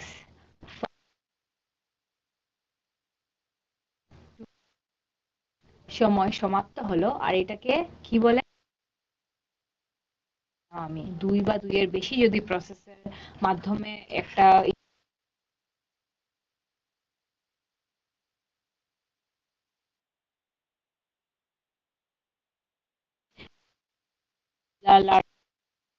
স্টেজেস এর পরে আবার গিয়ে প্রজাপতি হয়েছে। তো দেখো 2 না 3 4, চারটা প্রসেস, তাই না? আচ্ছা, তাহলে চলো আমরা আগামী স্লাইডস গুলোতে দেখি আর রিপ্রোডাকশন। এবার দেখো একটা জিনিস, এইগুলো কি, এইগুলো কি আমি আগামী ক্লাসে পড়িয়েছিলাম।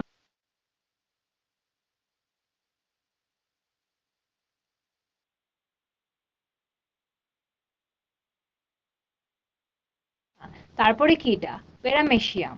তারপরে কি? স্টারফিশ। তারপরে কি? জেলিফিশ। তারপরে কি? ফাঞ্জাই বা ফাঙ্গি, যেটা যে বলতে পারে। তো এবার এইগুলোর মধ্যে কি হচ্ছে? এগুলোর মধ্যে কি হচ্ছে? অ্যামোবার মধ্যে কি হয়? অ্যামোবার মধ্যে কি হয়? নিউক্লিয়াসটা, এই যে যেটা নিউক্লিয়াস রয়েছে, ডিভাইড করে আলাদা নিউক্লিয়াসে পরিণত হয়, আর এদিকে একটা পরিণত হয়। মানে একটা অ্যামোeba থেকে স্ট্রেচ করে পুরোপুরি দুটো আলাদা আলাদা অ্যামোেবাতে ফরমেশন করেছিল। স্টারফিশ, আচ্ছা স্টারফিশকে যদি আমি জলের মধ্যে ফেলি, সেই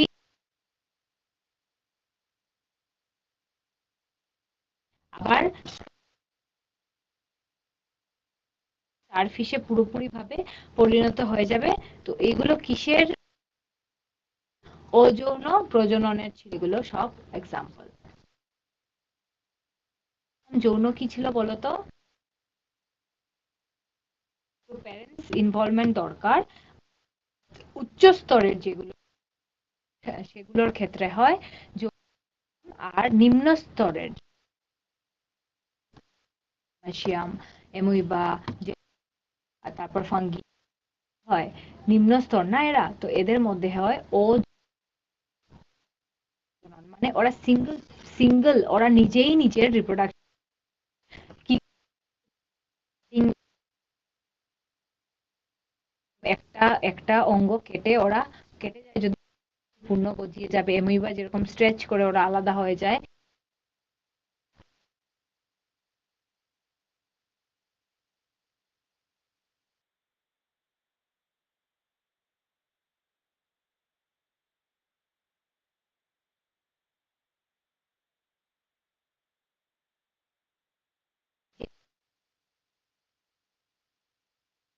মানে ফিমেল কোনো দরকার পড়ে না।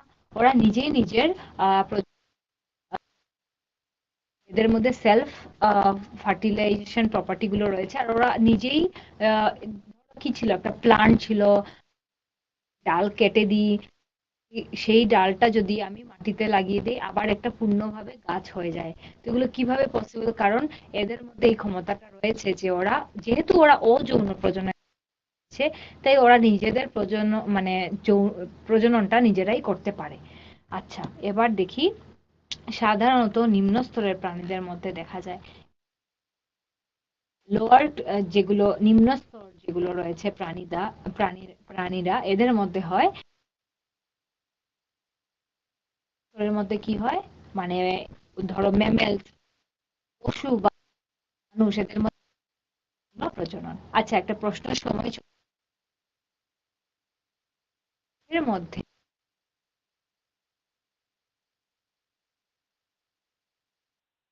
মানে কোথায় থাকে, যেটি হয় ডিমের যেটা বিকাশ হয়, সেই স্থানটা কোথায় থাকে, এগুলোর মধ্যে কোথায় থাকে? এ হচ্ছে ডিম্বাশয়,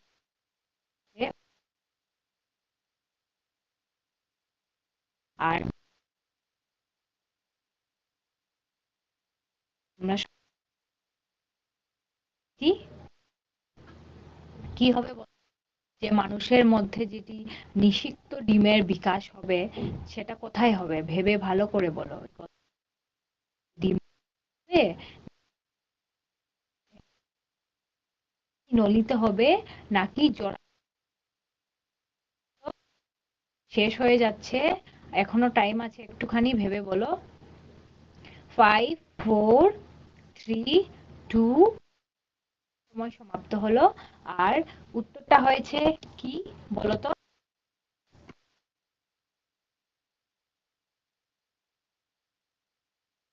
কাজটা ঘটায় জরায়ুর মধ্যে।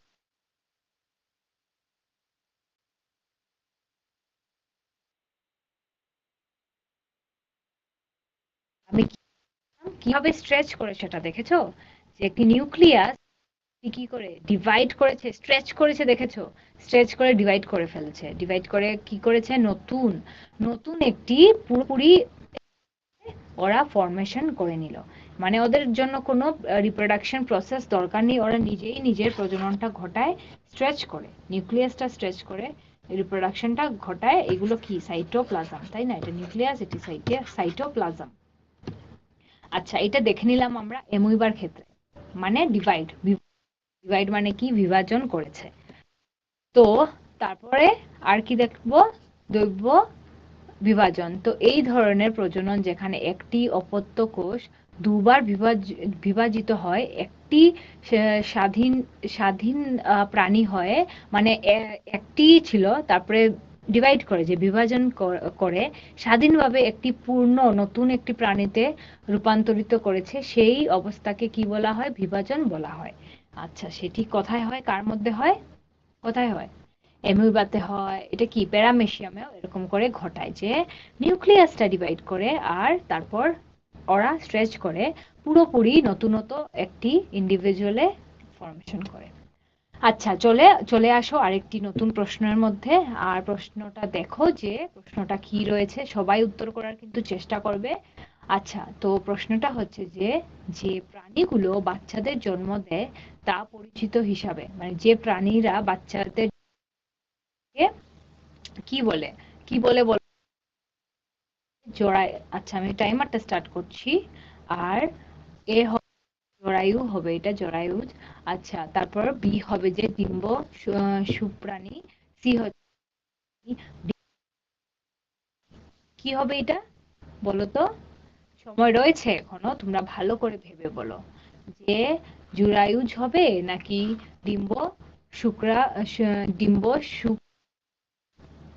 সময়টা সমান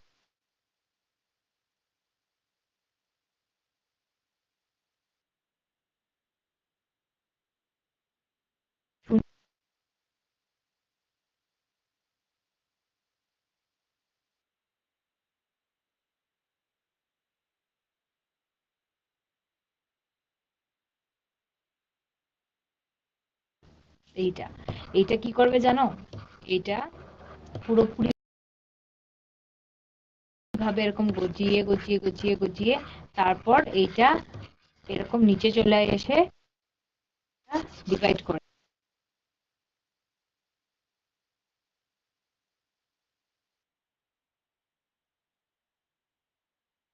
হয়ে যাবে, বুঝেছো? সেপারেট হয়ে যাবে। তো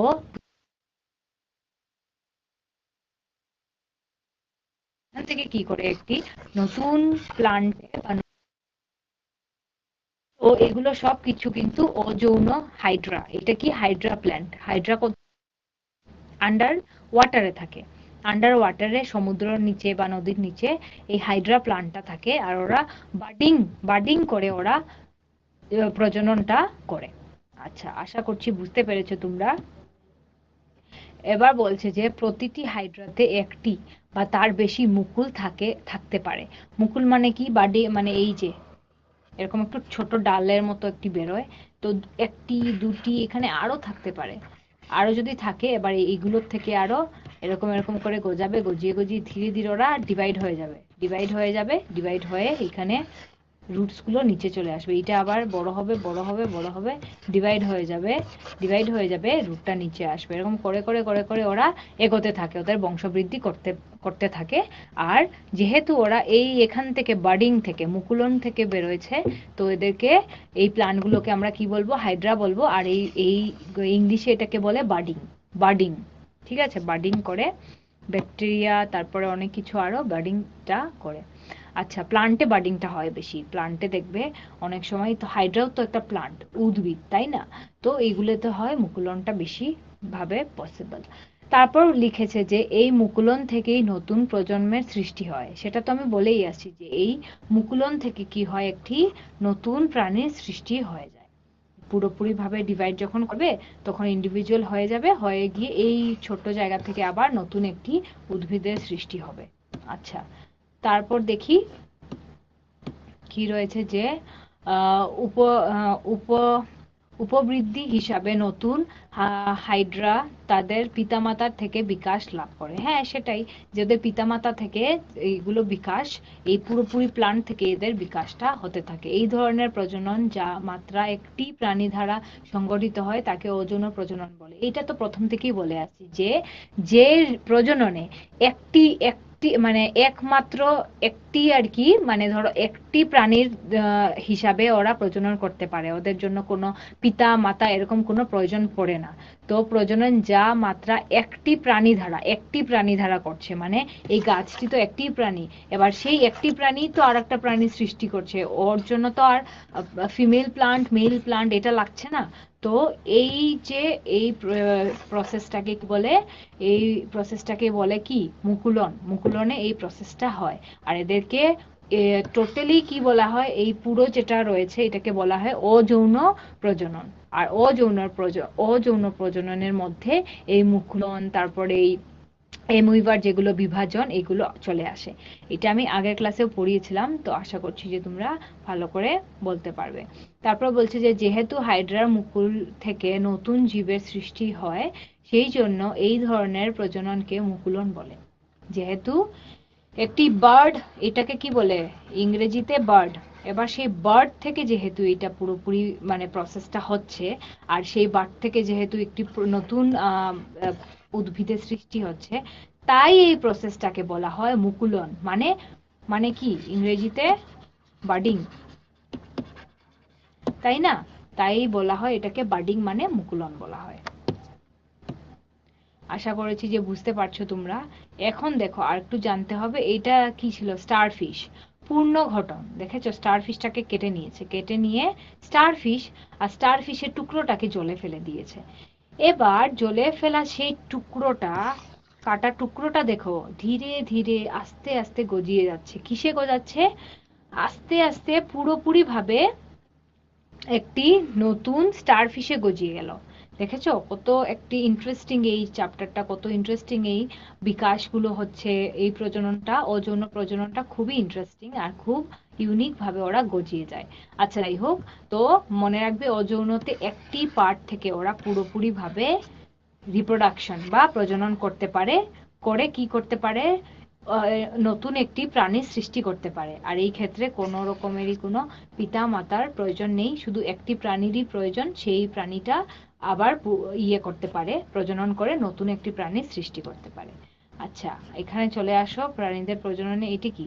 এটি জানো যে কি, যে একটি জেনে, আচ্ছা এটি বলছে যে জেনেটিক্যালি যেগুলো হয় সেগুলোতে পিতা মাতার কিন্তু প্রয়োজন পড়ে। মানে জেনেটিক্যালি মানে কি বলছে, যে আমাদের উচ্চ স্তরের যেগুলো রয়েছে, যৌন প্রজনন যেটা রয়েছে সেটার জন্য আবার কি পিতা মাতার প্রয়োজন পড়ে, প্রজননে রিপ্রোডাকশনে তখন প্রয়োজন পড়ে বোথ মেল অ্যান্ড ফিমেলের। আচ্ছা, তো একটি চটজলদি আবার প্রশ্ন চলে এসছে, প্রশ্নের সময়। আর প্রশ্নটা হচ্ছে যে নিচের কোনটি মুকুল দেখায়, মুকুল দেখায়, বার্ডিং কোনটাতে দেখায়? এ হচ্ছে ইস্ট, বি হচ্ছে এমুইবা, সি হচ্ছে প্যারামেশিয়াম, আর ডি হচ্ছে এটা প্লাজমোডিয়াম হবে, প্লাজমোডিয়াম। তো কোনটা হবে? সময়টা শুরু করলাম, আর উত্তরটা কি হবে বলো? ইস্ট হবে, না এমুইবা হবে, না প্যারামেশিয়াম হবে, না প্লাজমোডিয়াম হবে? আমি কি দেখিয়েছিলাম একটু আগে, কিসে হয় এই মুকুলটা? ভেবে বলো, সময় আর একটু রয়েছে। 9, 8, 7, 6, 5, 4, 3, 2, 1। সময় সমাপ্ত হলো। আর উত্তরটা কি হবে বলো তো সবাই? উত্তরটা হবে ইস্ট, তাই না? ইস্টে হয় এই মুকুলন। আচ্ছা, তারপর দেখো এবার কি কি রয়েছে এখানে, যে এইগুলো হচ্ছে সংখ্যা রয়েছে, এখানে অযৌন প্রজনন রয়েছে, আর এগুলো হচ্ছে যৌন প্রজননে। এবার আমরা ডিফারেন্সটা দেখব। তো প্রথমে হয়েছে যে অযৌন প্রজননে কি হয়, এটা একক প্রাণী জড়িত থাকে, এইটিতে কি হয় সিঙ্গেল প্যারেন্ট জড়িত থাকে। এটা আমি প্রথমেই বলে আসছি যে এইটাতে কি হয়, একটি সিঙ্গেল প্যারেন্টের প্রয়োজন থাকে, এইখানে দেখতেই পাচ্ছ তোমরা। আর এইটাতে কি হয়, দুইজন, মানে ডিফারেন্সটা আমি সার্কেল করে দিচ্ছি, ডিফারেন্সটা বুঝতে পারবে যে এটিতে সিঙ্গেল প্যারেন্টের প্রয়োজন বা জড়িত থাকে, আর এটিতে কি হয় দুটি প্রাণীদের মানে ওরা জড়িত থাকে এই প্রসেসটার মধ্যে। কোথায়? যৌন প্রজননে। আচ্ছা, এবার চলো দেখি যে অযৌনতে আর কি রয়েছে। এখানে বলছে যে জনন কোষ উৎপাদিত হয় না, জনন কোষ যেটা থাকে সেটা কিন্তু এইখানে উৎপাদিত হয় না। এবার এইখানে জনন কোষ উৎপাদিত হয়, এই যৌন প্রজননে কিন্তু জনন কোষ যেটা থাকবে সেটা উৎপাদন অবশ্যই এটা হতেই হবে। আচ্ছা, তো তারপর বুঝতে পেরেছো তো ডিফারেন্সটা, যে এটাতে একক, এটাতে দুজন লাগবে। এবার এটাতে জনন কোষ হয় না উৎপাদন, এইটাতে জনন কোষটা উৎপাদন হয়। এবার এখানে চলে আসো, 3 নম্বরে কি বলছে, যে নতুন সৃষ্টি হওয়া জীব এবং পিতা মাতার সাথে অভিন্ন। এই যে অযৌন যেটা হয় সেটাতে কি হয়, অভিন্ন থাকে ওরা। আর যৌন প্রজননে কি হয়, যে নতুন সৃষ্টি হওয়া জীব পিতা মাতার উভয়ের বৈশিষ্ট্য প্রদর্শন করে এবং তারা পিতা মাতার সাথে সদৃশ্যপূর্ণ নয়। মানে এখানে বলছে যে এইটা যেহেতু অভিন্ন হয়, এই নতুন যেটা সৃষ্টি হবে সেটা কি হবে, পুরোপুরি ভাবে ক্লোনিং হয়, এটাতে অনেকটা ক্ষেত্রে দেখবে এটাতে ক্লোনিং হয়। আর এইটাতে কি বলছে, যে ক্লোনিং মানে কি, একটা প্লান্ট থেকে সেম, ক্লোন মানে কি পুরোপুরি সেম, এই একটা উদ্ভিদ, এই একটা উদ্ভিদ পুরোপুরি সেম। আর এটাতে কি হয়, যেটি নতুন যেটি সৃষ্টি হবে সেই জীবটা পিতা মাতা উভয়ের বৈশিষ্ট্য প্রদর্শন করে। ওরা কিন্তু বৈশিষ্ট্যটা মানে কেন, কারণ জেনেটিক্যালি এটা পিতা মাতার যেরকম যেরকম জিন্স আছে, ধরো যদি টল থাকে, উঁচু থাকে, হাইটে হাইটে সেম এরকম আসবে। তারপর যদি ওদের ফেসিয়াল, অনেক সময় দেখবে তুমি তোমার মা মা বাবার মতোই দেখতে হয়েছে, সেটা কেন হয়েছে, যে জিন্স যেগুলো রয়েছিল পিতামাতা, সেইটা কি করেছে তোমার মধ্যেই সেগুলো এসছে, এবং তাই তোমরাও কিন্তু অনেকটা রিজেম্বল করতে পারছো তোমাদের পিতামাতার সাথে। তো বুঝতে পেরেছো তোমরা যে এটা কি হলো ব্যাপারগুলো? এবার চলো চটজলদি একটি সাইকোমেট্রিক কোয়েশ্চেন আমরা মানে করছি, আর তোমরা বলবে যে এই পরিস্থিতিতে তোমরা কি করবে। পরিস্থিতি মানে কি, চলো দেখি যে তোমার বন্ধু পরীক্ষায় কম নম্বর পেয়েছে, কিন্তু সে তার মা বাবা মাকে ভয় পেয়ে তাদেরকে মিথ্যা বলেছে যে সে ভালো নম্বর পেয়েছে। অনেক সময় কি হয়, আমরা ভয় পেয়ে যাই, ভয় পেয়ে পিতামাতার সাথে অনেক সময় মিথ্যা কথা বলি, তাই না?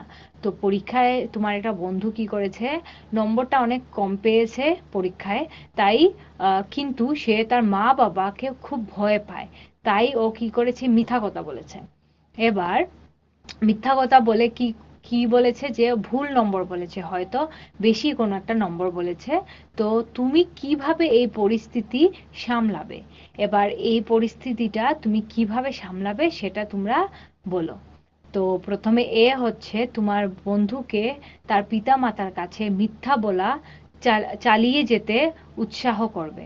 মানে প্রথমে তুমি কি বলবে, যে ঠিক আছে, তুমি তোমার বন্ধুকে বলবে ঠিক আছে তুমি যেটা মিথ্যা কথা বলেছো সেটা সেটা তুমি মানে উৎসাহ করবে, ওকে কিন্তু আটকাবে না, ওকে বলবে ঠিক আছে যেটা করছো সেটা করে যাও। বি হবে যে স্কুলে গুজব ছড়িয়ে দেবে যে তোমার বন্ধু তার মা বাবার কাছে মিথ্যা বলেছে। এবার 2 নম্বরে কি করবে তুমি, যে স্কুলে ছড়িয়ে দেবে এই কথাটা যে মানে যে সে সে ওর মা বাবার সাথে মিথ্যা কথা বলেছে, সেটা তুমি ছড়াবে স্কুলের মধ্যে। নাকি সি, তোমার বন্ধুকে বোঝাবে হবে এটা, যে মিথ্যা বলা একটি খারাপ অভ্যাস এবং বাবা মায়ের সামনে তার সত্য গ্রহণ করা সাহস থাকা উচিত। তো এই টাইমারটা আমি স্টার্ট করলাম, আর প্রশ্নটা বলে বোঝালাম যে এই পরিস্থিতিটা কি। এবার তোমরা এই 3টে অপশনের মধ্যে চুজ করো যে তোমরা যদি এই পরিস্থিতিতে থাকো তখন তোমরা কি বলবে বা কি করবে।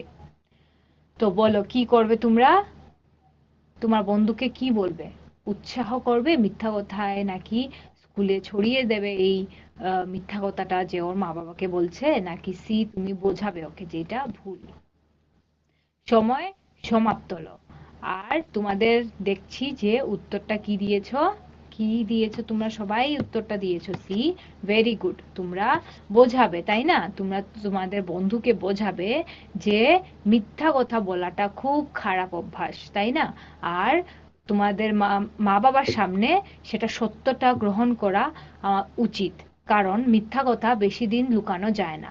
আর আমাদের সব সময় সত্যটাকে নিয়ে চলা খুবই দরকার। সে হয়তো খানিকক্ষণের জন্য এটা খারাপ লাগতে পারে, কিন্তু যখন তোমার মা বাবা তোমাকে ভালো করে বোঝাবে যে পড়াশোনা শিক্ষা কতটা গুরুত্বপূর্ণ একটি জিনিস যেটা ছাড়া বাঁচা মুশকিল, তো যখন উনি বুঝাবে তখন তুমি এমনিতেই এটা ভালো করে পড়াশোনা করতে পারবে, এবং খারাপ কি আর ভালো কি সেটার মধ্যে তোমরা ডিফারেন্সিয়েট করতে পারবে। তো বুঝতে পারছো তো যে এইগুলো মিথ্যা কথা বলা একদমই ভালো নয়, আর কাউকে উৎসাহ করাটা একদম খারাপ জিনিস। তো আজকের ক্লাসটি এখানেই শেষ হচ্ছে। আর তোমাদের যদি আজকের ক্লাসটি ভালো লেগে থাকে তো নিশ্চয়ই আমাকে জানাবে যে কেমন লাগলো। এ হচ্ছে হ্যাপি, বি হচ্ছে কোয়াইট গুড, সি হচ্ছে স্যাটিসফাই, আর সি হচ্ছে কনফিউজড, ডি হচ্ছে sorry confused.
respected Mr. Rituraj Kaushik and Mr. Mridul Sharma. So the session starts from 10 a.m.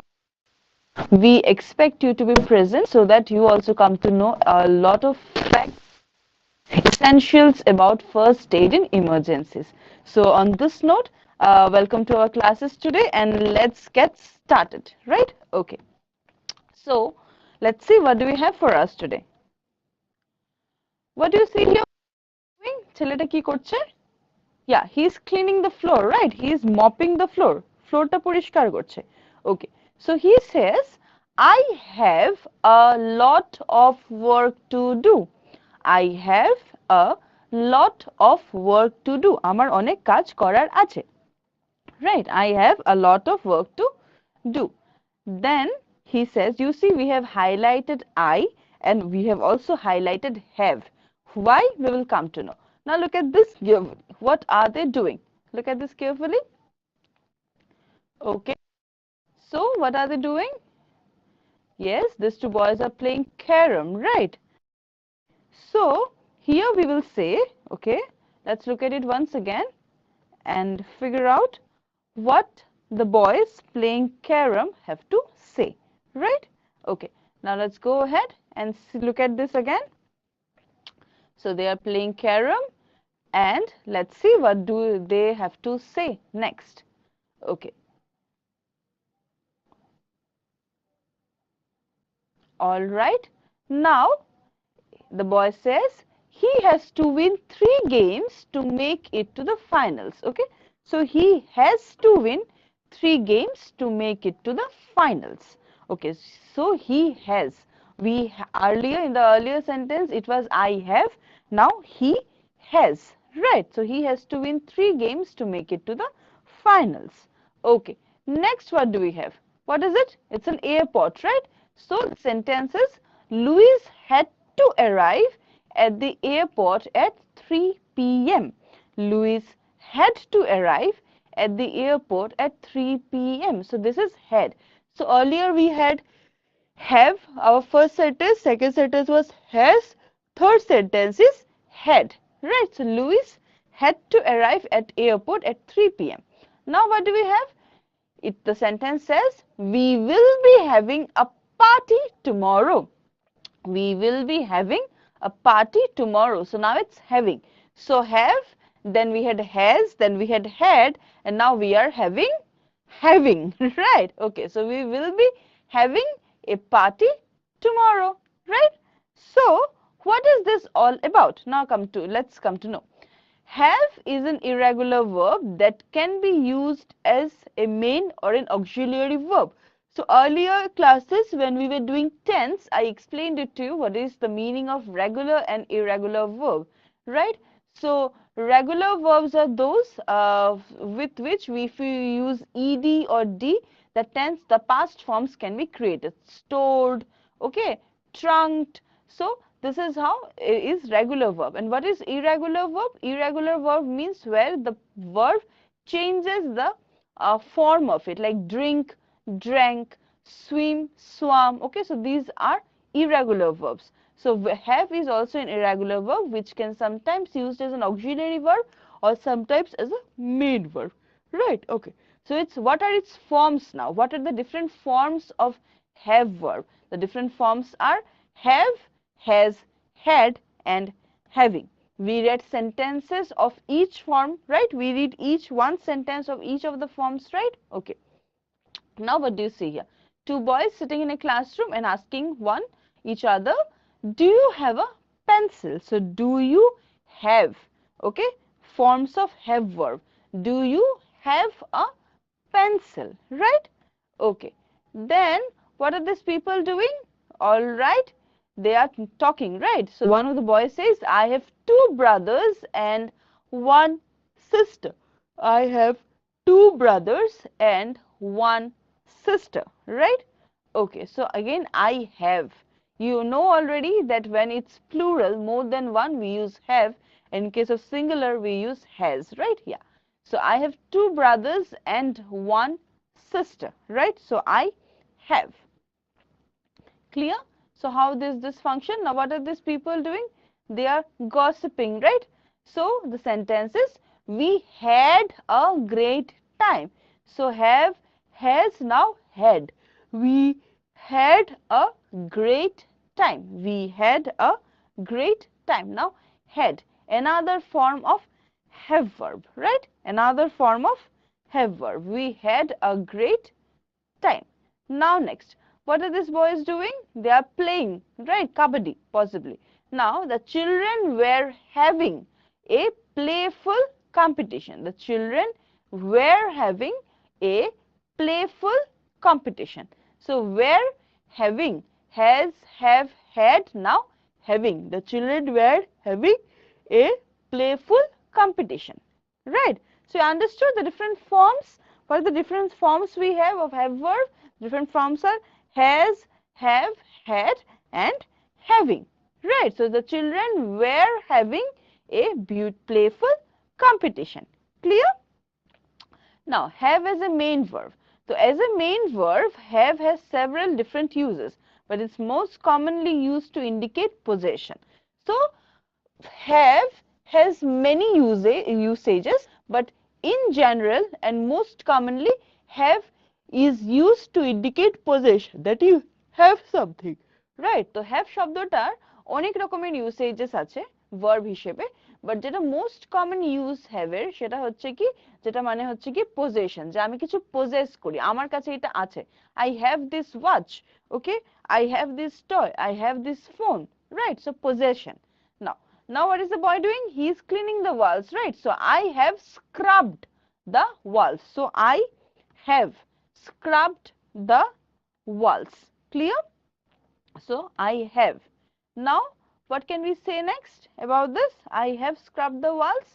Next, what is the boy doing? He is having breakfast, right? So what is the sentence in front of us? Let's see. She has supported me every time. She has supported me every time. She has. Okay, so another form of have verb. So she has supported me every time. Another form of have verb. Now what is this boy doing? Yeah, he is working, right? He is working in his PC, and what he is doing? The sentence is, we will have worked for 6 hours. We will have worked for 6 hours. Clear? So is it clear to you? Okay, so have. So has, have, had, having, right? Now what is the girl doing? She is watching games, right? So Disha had betted against the team. So Disha had. Again, Disha had. Right? So what is it? Another form of have verb. So now, so all this time we saw examples of have as main verb, right? Now let's look at examples of have as an auxiliary verb or helping verb. Clear? Okay. Now what is it happening? It's a celebration, right? Now the girl says, I have received 3 gifts. I have received 3 gifts. Okay, so this means possession. I possess 3 gifts. আমার কাছে 3টা gift আছে. So I have received 3 gifts. Now what is this lady doing? She is leaving her home, right? So Rima has left just now. Rima has left just now. Again, has, right? So has, another form of auxiliary, another form of have verb, right? So both these sentences have the auxiliary verb have in the present tense. So what was the sentence? I have received 3 gifts. Rima has left just now. All these sentences are in present tense, right? Okay. Now what is the girl doing? She is reading a letter, right? So now the sentence is, her grandmother had sent her a letter which she received this morning. So her grandmother had sent her a letter which she received this morning. Which tense do you think is a sentence in? Sentence ta kon tense e ache? Which tense do you think is a sentence in this particular sentence? Her grandmother had sent her a letter which she received this morning. Okay, so it is had, right? So her grandmother had sent her a letter. Past tense again. Now what are these people doing? They're sharing flowers, right? We had given her a bouquet of flowers which made her happy. We had given her a bouquet of flowers which made her happy. So bouquet of flowers we had given. Had. বুঝলে? So how does this work? So the verb have is used as a helping verb in the past tense. So both the sentences that we read uh, just now is in past tense, right? The earlier sentences were in present tense. These sentences are in past tense where the forms of have verbs is used as helping verb. Okay, clear? All right. Now, before moving forward, let's take up the first question of the day. Let's see. Which sentence uses form of have as a main verb? Okay, so which sentence? So you have 4 sentences in front of you. Out of the 4 sentences, which sentence do you think uses the form of have as a main verb? Okay, uses forms of have verb as the main verb out of the 4 sentences given to you. Clear? So the 4 sentences are: she has bought a new bicycle, they have been playing soccer, I had a delicious meal, we have enjoyed a good time, right? So you understood the 4 sentences and the question as well, I hope. So your time starts now. Give me your responses. She has bought a new bicycle. All right, go ahead. Very good. They have been playing soccer. Option C. Option C. I had a delicious meal. And option D. We have enjoyed a good time. Have as main verb. Okay. Have as main verb. Where do we use have as main verb? In.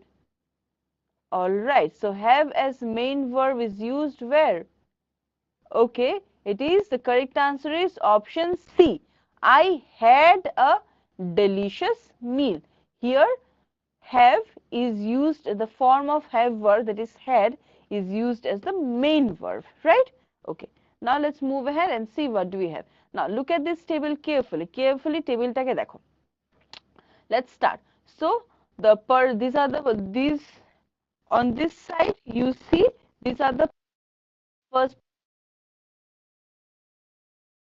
present future tense and then the continuous of the same tenses, right? So let's start with the first. For example, I in present tense it is I have a book. Okay, in present have a book, right?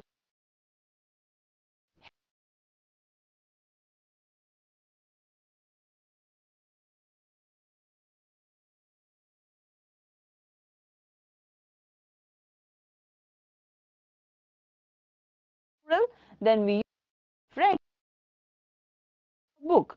We have a book. Library. So they have a book, we have a book. Okay, we have been reading the book. So this is where you use present tense, and with I it is have, he she it is has, and we they it is have, right? So you understood this pattern. Now if you take up the past tense, again the persons remain the same, the tense becomes past tense, so it will be I had a book. Okay, I have a book present, I had a book past tense, right? I had a book. Then I have a book is future tense, right? So present past tense is I had a book and present tense is I shall have or I have a book. Clear? Clear to you? Okay. Now again in future tense it will be you will have a book or they will have a book, we will have a book. All these remain same. বোঝা গেল? How what is the difference? In present tense we have both has and have. In past tense we only have had, and in case of future tense we have either shall have or will have. Okay, so you will have a book. I am having lunch. Again present tense. I am having lunch. Present continuous. Okay. You are having lunch. Again, present continuous. You are having lunch. He is having lunch. Again, present continuous. All this present continuous. We are having lunch or they are having lunch. So, as in case of present tense. Right. So, you understood how this table works. Okay. Now, before moving forward, let's see. Which sentence uses have as an auxiliary verb or helping verb as we call it, okay? Which sentence uses have verb or helping verb, auxiliary verb or helping verb, clear? So you have 4 sentences in front of you. She has a new bicycle, they have been playing soccer, I had a delicious, or we are having a good time. So out of the 4 displayed before you, which is an auxiliary? All right. So your time starts now. Give me your responses. Which option do you think here is the correct option? She has a new bicycle. They have been playing soccer. Okay, very good. I had a delicious meal. Or we are having a good time.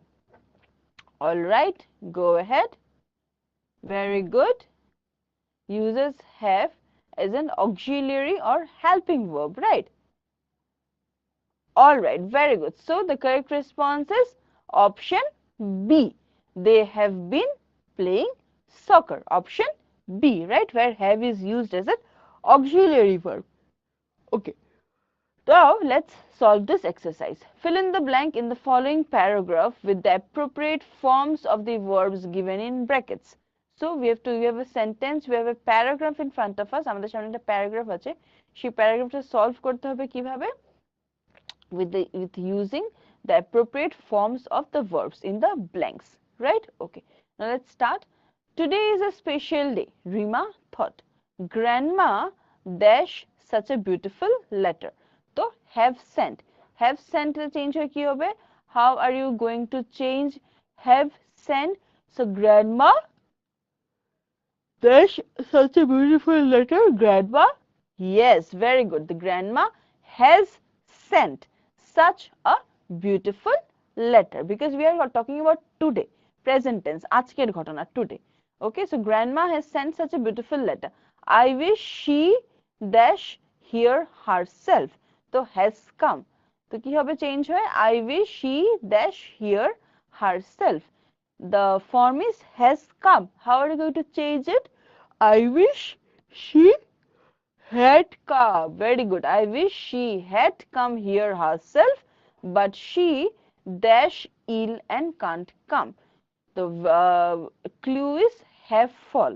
So how are we going to change it? But she, yes, very good. But she has fallen ill and can't come. Okay, so you see these are the different forms of have verbs again. Has, sent, had come, has fallen. Right, okay. Now, let's play this game. What is this game? Let's play a game. Identify the tense. So, we will be shown some pictures, and from the pictures, you have to identify the tense of these pictures, right? Okay. So, let's start with the first one. I have a new bike. I have a new bike. The sentence is in which tense? I have a new bike. Yes, very good. It is in present tense, right? Because I have a new bike. Present tense. I have it now, right? Okay. Next, she has a beautiful voice.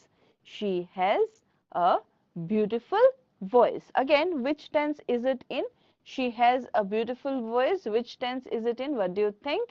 Yes, very good. Again, this is also in present tense. She has a beautiful voice. ওর একটি সুন্দর আওয়াজ আছে বা তার আওয়াজটি খুব সুন্দর। তো সেটা তো আজকে সুন্দর কালকে বিচ্ছিরি হয়ে যাবে এটা না সব সময় চলবে তো that is present tense again, right? Okay. Now, they had a great time at the party. They had a great time at the party. Had, which tense? Yes, very good.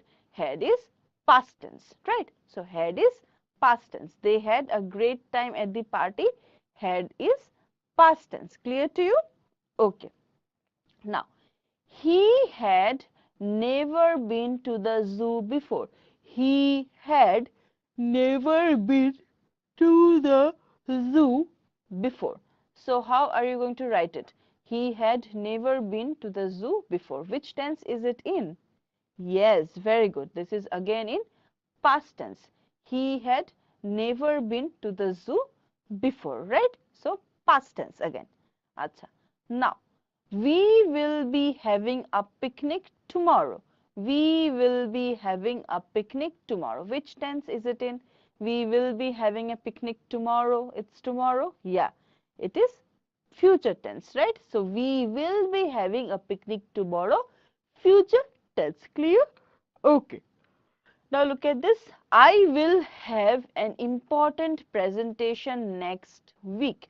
I will have an important presentation next week. Which tense is it in?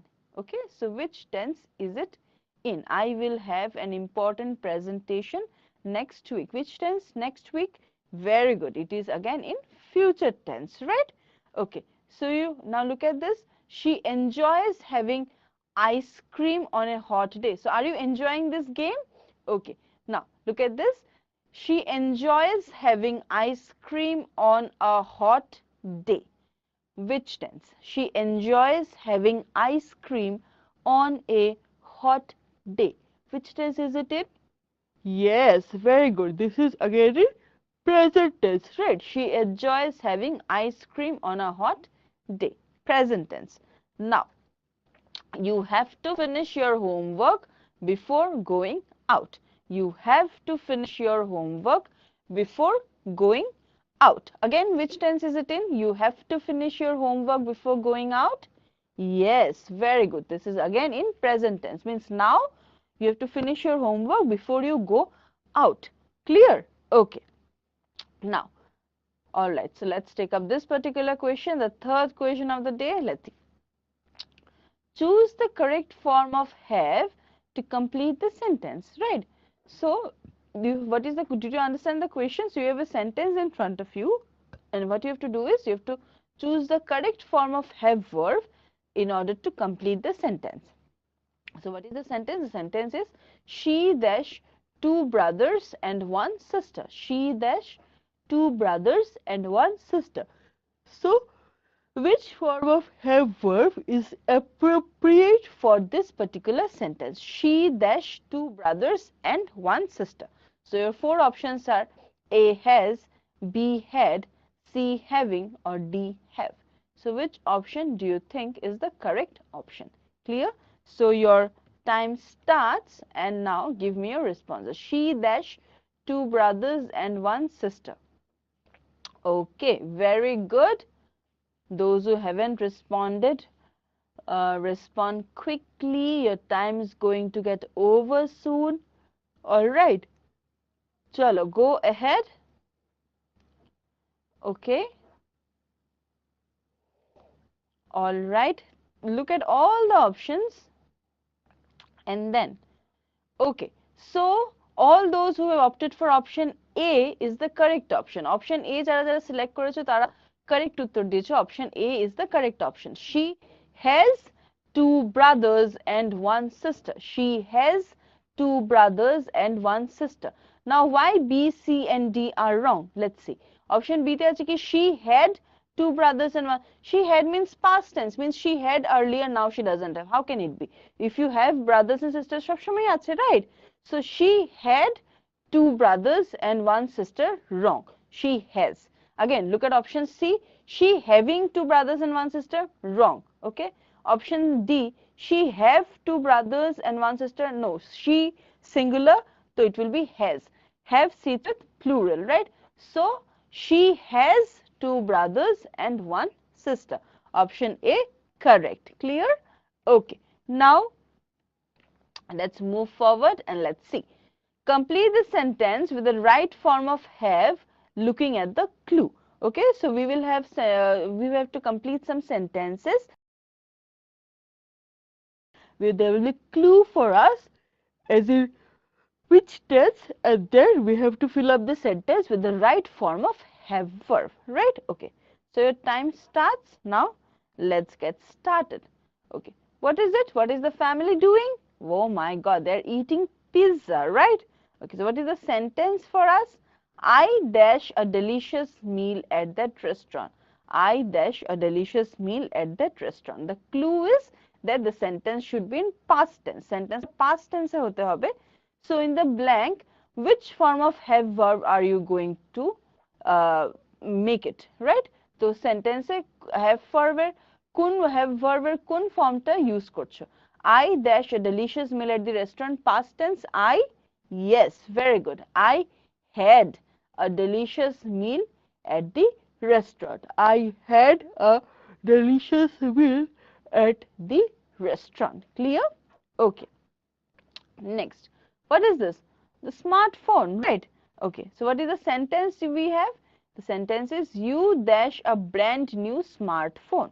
You dash a brand new smartphone. What's the clue? The clue is present tense. So we have to make the sentence in present tense. Now, which form of have verb are you going to use? You dash a brand new smartphone. You, yes, very good. You have a brand new smartphone. Present tense, right? Okay. Next, what do we have? We have, what are these two girls doing? They are talking, gossiping, writing something. Now she says, the sentence is, she dashed to finish her homework before going out. She dashed to finish her homework before going out. The clue is present tense. We have to use present tense in this particular sentence. So, she dashed to finish her homework before going out. So, what is the so which form are you going to use? She?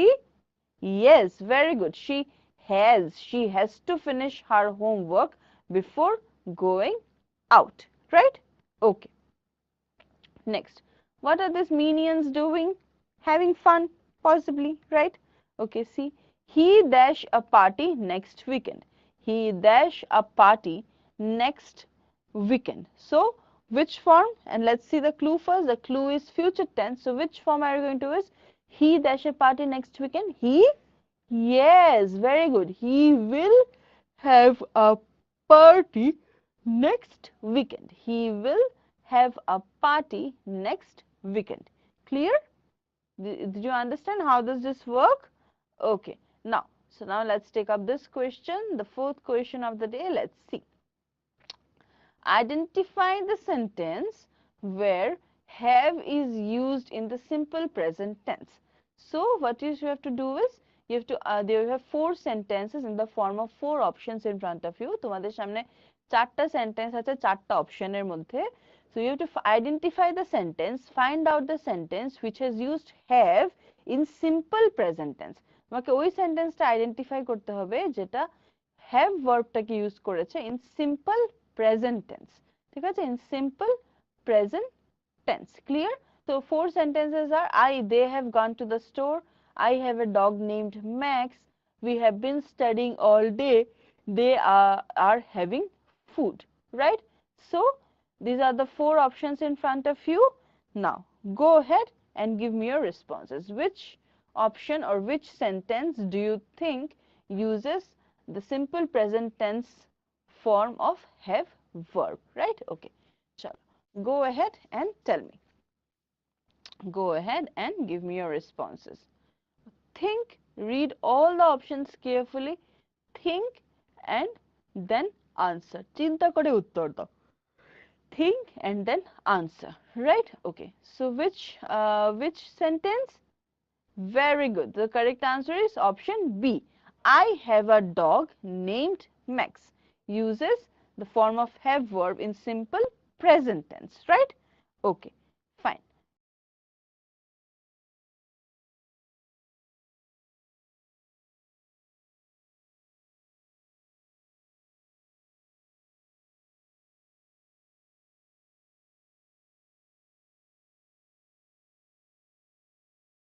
We make the sentence in future continuous tense, right? Okay, so tomorrow dash a fun day at the zoo. Tomorrow, yes, we will be having a fun day at the zoo. Tomorrow we will be having a fun day at the zoo. Clear?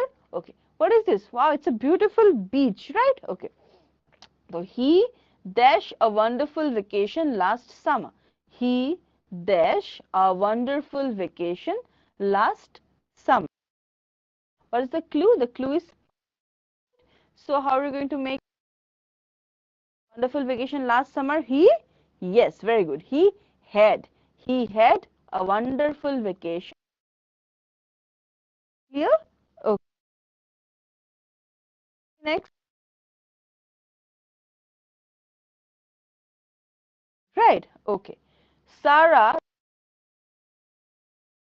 last week. Sarah dashed to study last week. The clue is past tense. Now, which form are you going to use? Sarah dashed to study for her exams last week. Sarah? Yes, very good. Sarah had to study for her exams last week. Clear? Beautiful dog, right? Very cute. Sentences, they dash a pet dog when they were kids. They dash a pet dog when they were kids. Now, what's the clue? The clue is past tense, right? So, they dash a pet dog when they were kids. They dash a pet dog when they were kids, right? So, the clue is past tense. How are you going to change it? We will say they had. Very good. They had a pet dog when they were kids. Clear to you? Okay. Now see, what do we have next? Okay. What is this? Boys are on a trip, right? On a vacation. Now, we dash a field trip today. We dash a field trip today. What's the clue? The clue is present continuous tense. Now, we dash a field trip today. Yes, we are having, because it is present continuous. So we need to use ing.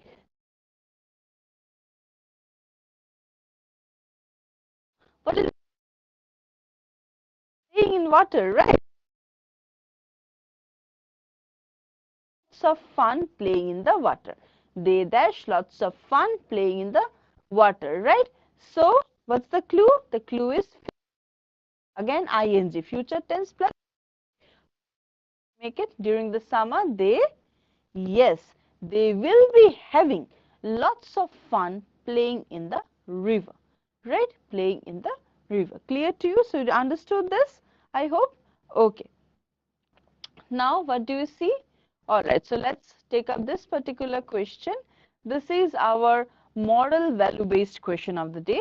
As you know, here we are giving a situation and certain options. So, understanding the situation, you have to tell me how are you going to react to it. Okay. Now, let's see what is the situation first. The situation is your friend got less marks in exam, but he is scared of his parents and lied to them, saying he has secured good marks. So your friend got less marks in exam. ঠিক আছে, তো তোমার বন্ধু পরীক্ষায় কম নম্বর পেয়েছে, but he is scared of his parents, but he is terribly afraid of his parents, and that is why he lied to them. ওর মা বাবাকে খুব ভয় পায়, ভয় পেয়ে মা বাবাকে মিথ্যে কথা বলেছে। কি বলেছে মিথ্যে কথা? মিথ্যে কথা বলেছে যে he has secured good marks, বলেছে যে সে ভালো মার্কস পেয়েছে। Now, so you as a third person, তুমি as an observer, তোমার friend কে দেখছো যে তোমার friend কি করছে? তোমার friend পরীক্ষায় কম নম্বর পেয়েও বলছে বেশি নম্বর পেয়েছি বলে মা বাবাকে সে মিথ্যে কথা বলছে। তো তুমি as if তোমার বন্ধুকে এই সমস্যার থেকে কিরকম সাহায্য করবে? So what is going to be your approach or attitude to deal with in this particular situation? How are you going to deal with in this particular situation? তোমার অ্যাপ্রোচটা কি হবে এই সিচুয়েশনে, বিহেভিয়ারটা কি হবে সেটা তোমরা আমাকে বলবে। So you have three options in front of you. The first one is encourage your friend to continue telling lies to his parents. তোমার ফ্রেন্ডকে তুমি আরো উৎসাহিত করবে সে যেন এভাবেই মিথ্যে কথা বলতে থাকে তার মা বাবার কাছে। ওকে, আর option B, spread rumor in the school that your friend lies to his parents. স্কুলে গুজব ছড়িয়ে দেবে যে তোমার বন্ধু ঘরে গিয়ে মিথ্যে কথা বলে কম নম্বর পেয়ে মা বাবাকে বলে বেশি নম্বর পেয়েছে, এসব বন্ধুর নামে এরকম ছড়িয়ে দেবে। You will defame your friend in school. Or option C, Make your friend realize that lying is a bad habit and he should have the courage to accept the truth in front of his parents. Option C, তোমার বন্ধুকে তুমি বোঝাবে, realise করাবে যে মিথ্যে কথা বলাটা খুব খারাপ, আর মিথ্যে কথার থেকে সত্যি কথা একটু সাহস করে বলে নেওয়াটা ভালো, তাই তো? Okay, so these are the three approaches in front of you and you have the situation, right? I hope you understood this. Now you tell me how are you going to react to this, right? So your time starts now. Tell me how are you going to react in such a situation. Okay, all right, okay, I can see your responses match mine. আমি যা করতাম এই situation আমি দেখতে পাচ্ছি যে তোমাদের সিচুয়েশনটাও এরকমই। ওকে, go ahead. Your responses, most of your responses are matching mine, whatever I think of the situation. All right, so I think the correct approach to deal with this situation is option C. আমার মনে হয় option C টা যে সলিউশনটা আছে ওটা আমরা যদি ফলো করি তাহলে সবচেয়ে ভালো। যে কি করব, what we will do, we will make our friend understand and realize that he is doing bad, he is lying and this is a bad habit. বন্ধুকে বোঝাবে, বোঝানোর চেষ্টা করবে যে সে যে মিথ্যে কথা বলছে সেটা খুব খারাপ, একটা মিথ্যের থেকে আরেকটা মিথ্যের জন্ম হয়, তার থেকে সে যদি একটু মনে সাহস করে যদি সত্যি কথাটা বলে দেয় মা বাবার কাছে তাহলে সে অনেক রেহাই পাবে। So if he takes a little courage and accepts the truth in front of his parents, then he will also be really free from his guilt and maybe next time he will do better well in the examination, right? So maybe এটার থেকে কি হবে, ওর মনের যে একটা guilt আছে যে আমি মা বাবাকে মিথ্যে কথা বলেছি সেই গিল্টটা চলে যাবে, আর maybe next time ও আরো ভালো করতে পারবে এক্সামে, right? So this was our situation and the solution to the situation. So we have come to the fag end of our class, and with to the last segment, that is the feedback part. So kindly response to this question, right? Your time starts. So while responding, we will just have a quick summary of whatever we read today. So we read about the different forms of have verbs today: has, have, had, having. Okay, their usage in the different tenses, present, past and future, with lots of examples, and we have also solved exercises relating to the different forms of have verbs, right? Okay, so I can see most to be happy. We will meet again very soon in our next class with a new topic, new exercises and something new to learn with. Till then, keep reading and keep learning.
Good afternoon everyone, তোমাদের সবাইকে আজকে television ক্লাসে আমি স্বাগতম জানাচ্ছি।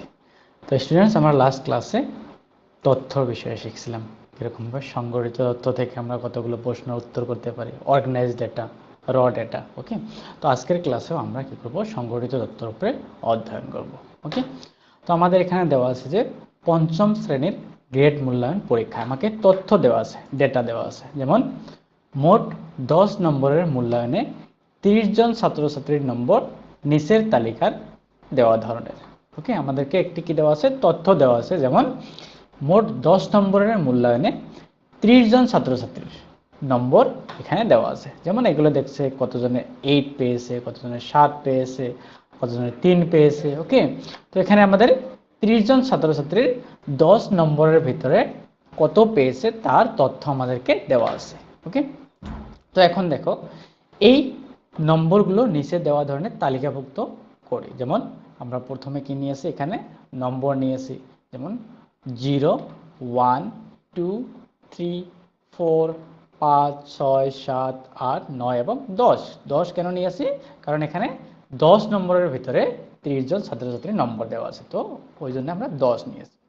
এখন দেখো আমরা অলরেডি শিখেছি দাগ চিহ্ন আমরা কিরকমভাবে ব্যবহার করতে পারি। ওকে, দাগ চিহ্ন কি হয়? দাগ চিহ্ন মানে যে কতজন ছাত্রছাত্রী কত নাম্বার কি করেছে। যেমন 8 নাম্বার কতজন ছাত্রছাত্রী কি করেছে, পেয়েছে, স্কোর করেছে। ওকে, তো এখন দেখো আমরা কি করব, দাগ চিহ্ন এরকমভাবে বসাবো। যেমন 8, 8-এর জন্য এখানে 8কে আমরা কেটে দিলাম, এখানে একটা দাগ দিলাম।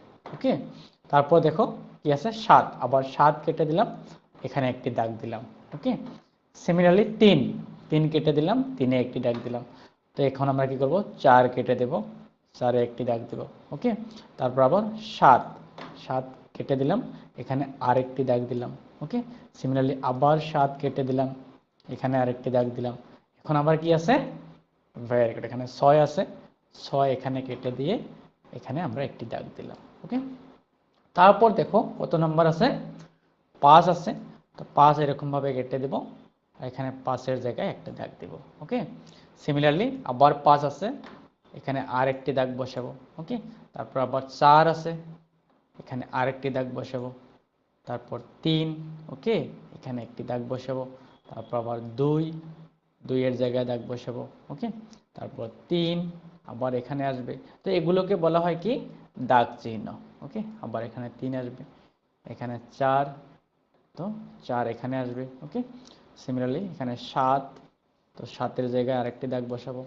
তারপর 6, ওকে, এরকমভাবে 6-এর জায়গায় আসবে। তারপর আবার 4, ওকে, এখানে 4 আসবে। সিমিলারলি আবার 4 আছে, তো আমরা যখন 5টি দাগ চিহ্ন বসাবো তখন 1, 2, 3, 4, 5-এর টাইমে আমরা কি করব, এরকম করে দেব। ওকে, তো এই 4টা দাগকে আমরা কেটে দেব, এটাকে বলা হয় 5। এটা কি প্রতিনিধিত্ব করবে, 5 প্রতিনিধিত্ব করবে। ওকে, সিমিলারলি 3 কেটে দেব, 3-এর জায়গায় এখানে কত আছে দেখো, 1, 2, 3, 4, তো এখানে দাগ চিহ্ন আমরা এরকমভাবে 5কে এরকমভাবে আমরা প্রতিনিধিত্ব করি। সিমিলারলি আবার কি আছে, 7। ওকে, 7-এর জায়গায় দেখো 1, 2, 3, 4, তো এটা কি হয়ে যাবে, 5 হয়ে যাবে। তারপর 8, ওকে, 8-এর জায়গায় আরেকটি আসবে। ওকে, তারপর আবার 3, 3 আসলো, 3-এর জায়গায় এখানে দেখো 3, তো 5 আছে, 5-এর পরে 6 হয়ে যাবে। ওকে, তারপর 4, ওকে, এখানেও 6 হয়ে যাবে। তারপর আবার 7, ওকে, এখানে 6 হয়ে যাবে। তারপর 6, তো এখন দেখো 6-এর জায়গায় আরেকটি দাগ বসাতে হবে। এরকমভাবে 3 আছে, ওকে, তারপর 2, এখানে একটি আসবে, আবার 2 আছে, আরেকটি আসবে। তারপর আবার কত আছে, 6 আছে। ওকে, তো এরকমভাবে আমরা দাগ চিহ্নগুলো বসাতে পারি। তো দেখো এই সবগুলো দাগ চিহ্ন এরকমভাবে বসার পর আমরা এই দাগ চিহ্ন থেকে আমরা বলতে পারবো যে ছাত্রছাত্রীর সংখ্যা। ওকে, তো এখানে দেখো দাগ চিহ্ন কত আছে, 1, 2, 3, তো কত, মোট ছাত্রছাত্রীর সংখ্যা হবে 3। সিমিলারলি এখানে দেখো মোট ছাত্রছাত্রীর সংখ্যা কত হবে, এখানে 5 যোগ 2, 5 যোগ 2 কত হবে, ভেরি গুড, 7। ওকে, তো মোট ছাত্রছাত্রীর সংখ্যা হলো 7, তার মানে 7 জন ছাত্রছাত্রী কত নম্বর পেয়েছে, 3 নম্বর পেয়েছে। 3 জন ছাত্রছাত্রী 2 নম্বর পেয়েছে। ওকে, তারপর দেখো নাম্বার 4-এর জন্য কতজন ছাত্রছাত্রী আছে, এখানে দেখো 5 যোগ 1, 5 যোগ 1 কত হবে 6। ওকে, এখানে 6 এসে যাবে। তারপর আবার দেখতে পাচ্ছ 5 নম্বরের জন্য কতজন ছাত্রছাত্রী আছে 2 জন। তারপর 6 নম্বরের জন্য কতজন ছাত্রছাত্রী 1 2 3 4, এখানে আসবে 4 জন। ওকে, সিমিলারলি আমরা বলতে পারবো 7 নম্বরের জন্য 5 যোগ 1 6 জন, এবং 8 নম্বর পাওয়া ছাত্রছাত্রীর সংখ্যা হলো 1 প্লাস 1, এখানে 2 আসবে। তো এরকম ভাবে আমরা দাগ চিহ্ন থেকে আমরা কি করতে পারবো, যে ছাত্রছাত্রীর মোট সংখ্যা আমরা বার করতে পারবো। যেমন এখানে 3 জন ছাত্রছাত্রী 2 নম্বর পেয়েছে, 7 জন ছাত্রছাত্রী কত নম্বর পেয়েছে, ভেরি গুড 3 নম্বর পেয়েছে। ওকে, তারপর 6 জন ছাত্রছাত্রী কত নম্বর পেয়েছে, ভেরি গুড 4 নম্বর পেয়েছে। তারপর 2 জন ছাত্রছাত্রী 5 নম্বর পেয়েছে, 4 জন ছাত্রছাত্রী 6 নম্বর পেয়েছে। এরকম ভাবে তোমরা কি করতে পারবে, এই দাগ চিহ্নের সাহায্যে তোমরা বার করতে পারবে। বুঝতে পেরেছো? তো এরকম ভাবে আমরা নম্বরগুলো লিখে নিলে, তারপর দাগ চিহ্ন আমরা কিরকম ভাবে প্রতিনিধিত্ব করি সেটা আমরা অলরেডি শিখেছি। ওকে, তো এরকম ভাবে তোমরা এই তালিকাটি বানাতে পারবে। এখন যদি তোমাদেরকে বলা হয় যে কতজন ছাত্রছাত্রী পরীক্ষায় 3 নম্বর পেয়েছে, বলতে পারবে? ভেরি গুড, এখানে তোমরা দেখতে পাচ্ছ যে পরীক্ষায় 3 নম্বর এটা, আর কতজন ছাত্রছাত্রী আছে এখানে 7। ওকে, আমরা বলতে পারবো যে 7 জন ছাত্রছাত্রী পরীক্ষায় 3 নম্বর পেয়েছে। তারপর তোমাদেরকে বলা হয়েছে যে সর্বোচ্চ নম্বর কত, সর্বোচ্চ নম্বর হাইয়েস্ট মার্ক। ওকে, তো এখন দেখো এখান থেকে তোমার নাম্বার দেখো এখানে কত আছে, যে সর্বোচ্চ নম্বর কত পেয়েছে। ওকে, এখানে 8 পেয়েছে। যেমন আমরা 10 নম্বরের পরীক্ষা নিয়েছি। ওকে, 10 নম্বরের পরীক্ষায় কত নম্বর পেয়েছে, সর্বোচ্চ 8 নম্বর পেয়েছে। যেমন 2 জন ছাত্রছাত্রী কত নম্বর পেয়েছে 8, কিন্তু 9 এবং 10 নম্বর কেউ পায়নি। তো এখানে সর্বোচ্চ নম্বর কত হবে, ভেরি গুড, সর্বোচ্চ নম্বর হবে 8 নম্বর। বুঝতে পেরেছো? সর্বোচ্চ নম্বর হবে 8। ওকে, তারপর আমাদেরকে বলা হয়েছে যে কতজন ছাত্রছাত্রী সর্বোচ্চ নম্বর পেয়েছে। এখন আমরা বার করলাম যে সর্বোচ্চ নম্বর হলো 8। এখন বলা হয়েছে যে কতজন ছাত্রছাত্রী সর্বোচ্চ নম্বর পেয়েছে, ছাত্রছাত্রীর সংখ্যা বার করতে হবে। ওকে, তো বলো তো কতজন ছাত্রছাত্রী সর্বোচ্চ নম্বর পেয়েছে। ভেরি গুড, এখানে তালিকা থেকে তোমরা ইজিলি বার করতে পারবে যে 2 জন ছাত্রছাত্রী কি করেছে, সর্বোচ্চ নম্বর পেয়েছে। ওকে, তো তোমরা ক্লিয়ারলি দেখতে পাচ্ছ যে 2 জন ছাত্রছাত্রী কি পেয়েছে, সর্বোচ্চ নম্বর, দ্যাট ইজ 8 পেয়েছে। এখন যদি তোমাদেরকে বলা হয় যে এখান থেকে তালিকা থেকে তোমরা বার করো যে সর্বনিম্ন নম্বর। ওকে, তো এখন তোমরা দেখতে পাচ্ছ যে এখানে সর্বনিম্ন নম্বর কে পেয়েছে, এই 3 জন ছাত্রছাত্রী সর্বনিম্ন নম্বর পেয়েছে, দ্যাট ইজ 2। তো এখানে 2 হবে সর্বনিম্ন নম্বর। ওকে, তো এখন যদি বলা হয় যে কতজন ছাত্রছাত্রী সর্বনিম্ন নম্বর পেয়েছে, ভেরি গুড, তোমরা এখানে দেখতে পাচ্ছ 2, এটা হলো সর্বনিম্ন নম্বর, আর ছাত্রছাত্রীর সংখ্যা হলো 3। তার মানে 3 জন ছাত্রছাত্রী কি পেয়েছে, সর্বনিম্ন নম্বর পেয়েছে। বুঝতে পেরেছো যে 3 জন ছাত্রছাত্রী সর্বনিম্ন নম্বর পেয়েছে। ওকে, তারপর দেখো এখানে বলা হয়েছে যে কতজন ছাত্রছাত্রী 5 নম্বরের কম নম্বর পেয়েছে। ওকে, 5 নম্বর হলো এটা, 5 নম্বর। এরা যেমন 5 নম্বরের এই ছাত্রছাত্রীগুলো 5 নম্বর থেকে বেশি নম্বর পেয়েছে, কিন্তু এই ছাত্রছাত্রীগুলো কি হয়েছে, 5 নম্বর থেকে কম নম্বর পেয়েছে। যেমন 4 নম্বর পেয়েছে, 3 নম্বর পেয়েছে এবং 2 নম্বর পেয়েছে। তো 4, 3 এবং 2 এগুলো হলো 5 নম্বর থেকে কম নম্বর। ওকে, তো এখানে বলা হয়েছে যে কতজন ছাত্রছাত্রী 5 নম্বরের কম নম্বর পেয়েছে, তখন কি করবে, এই ছাত্রছাত্রীগুলো তোমরা যোগ করতে হবে। যেমন 3 যোগ 7 যোগ 6। তো 3 যোগ 7 যোগ 6 করলে কি হবে বলো, 3 যোগ 7 10, 10 যোগ 6 16। তার মানে 16 জন ছাত্রছাত্রী 5 নম্বরের কম নম্বর পেয়েছে। বুঝতে পেরেছো? Very good. ওকে, এখন বলা হয়েছে যে কতজন ছাত্রছাত্রী 5 নম্বরের বেশি নম্বর পেয়েছে। তোমরা ইজিলি বার করতে পারবে যে 5 নম্বর থেকে বেশি নম্বর পাওয়া ছাত্রছাত্রীর সংখ্যা। ওকে, তো এই ছাত্রছাত্রীগুলো দেখো, যেমন 6 পেয়েছে, 7 পেয়েছে, 8 পেয়েছে। ওকে, তো এই ছাত্রছাত্রীগুলো 6, 7 এবং 8 পাওয়া ছাত্রছাত্রীর সংখ্যা, 6 পাওয়া ছাত্রছাত্রীর সংখ্যা হলো 4, তারপর 7 পাওয়া ছাত্রছাত্রীর সংখ্যা কত, ভেরি গুড 6, তারপর 8 পাওয়া ছাত্রছাত্রীর সংখ্যা কত? Very good 2। ওকে, তো এই ছাত্রছাত্রীর সংখ্যাগুলোকে আমাদেরকে যোগ করতে হবে। তার মানে কতজন ছাত্রছাত্রী 5 নম্বরের বেশি নম্বর পেয়েছে? 4 যোগ 6 যোগ 2।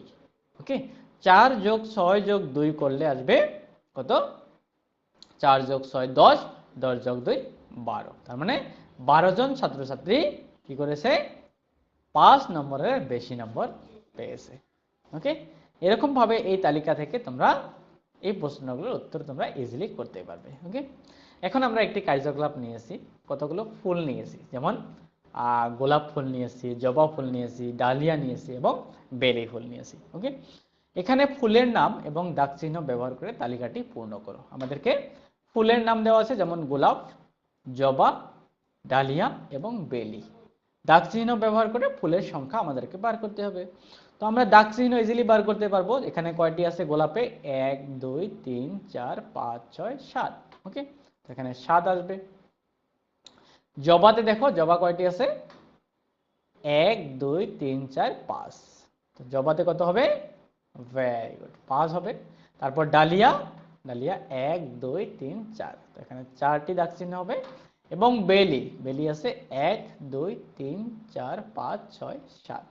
তো টোটাল কত হবে? মোট বেলি ফুল হবে 7। ওকে, দাগ চিহ্ন আমরা এরকম ভাবে দিতে পারি 7 এর জন্য, যেমন এখানে 7 আছে, তো 5 এটা প্রতিনিধিত্ব করবে 5 যোগ 2 7। 5 কে আমরা এরকম ভাবে বোঝাই, 4 কে এরকম ভাবে, এবং 8 কে এখানে আছে 1 2 3 4 5 6 7 8। এখানে 5 যোগ 3 হয়ে যাবে 8। ওকে, এখন যদি বলা হয় ফুলের সংখ্যা, ফুলের সংখ্যা দেখো গোলাপ ফুলের সংখ্যা কত হবে? ভেরি গুড, গোলাপ ফুলের সংখ্যা হবে 7। ওকে, তারপর জবা ফুলের সংখ্যা, জবা ফুলের সংখ্যা কত হবে? 5। ওকে, তারপর ডালিয়া, ডালিয়ার সংখ্যা কত হবে? ভেরি গুড, ডালিয়ার সংখ্যা হবে 4। এবং বেলি ফুল, বেলি ফুলের সংখ্যা কত হবে? ভেরি গুড, বেলি ফুলের সংখ্যা হবে 8।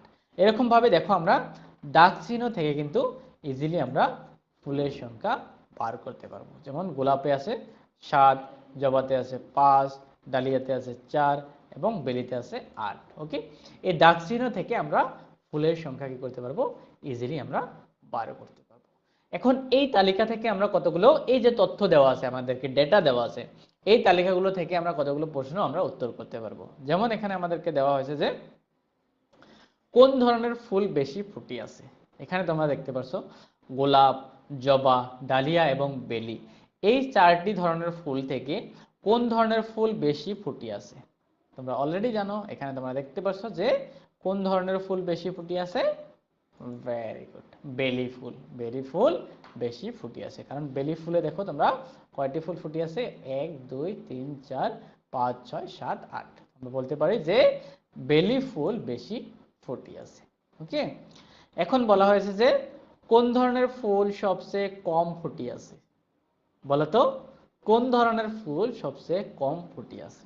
ওকে, এখান থেকে তোমরা বলতে পারবে যে এই জবা ফুল এবং গোলাপ ফুল কিন্তু ফুটে নাই।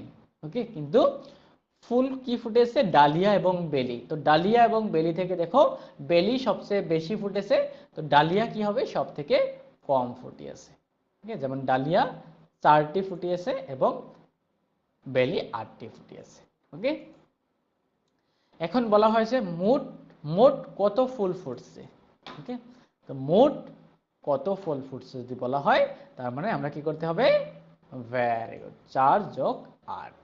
তার মানে ডালিয়া 4টি ফুটি আছে এবং বেলি 8টি ফুটছে। তার মানে মোট ফুটা ফুলের সংখ্যা হলো 4 যোগ 8 ইজ ইকুয়ালস টু 12। বুঝতে পেরেছো? Very good. এখন আমরা একটি প্রশ্নের উত্তর করব।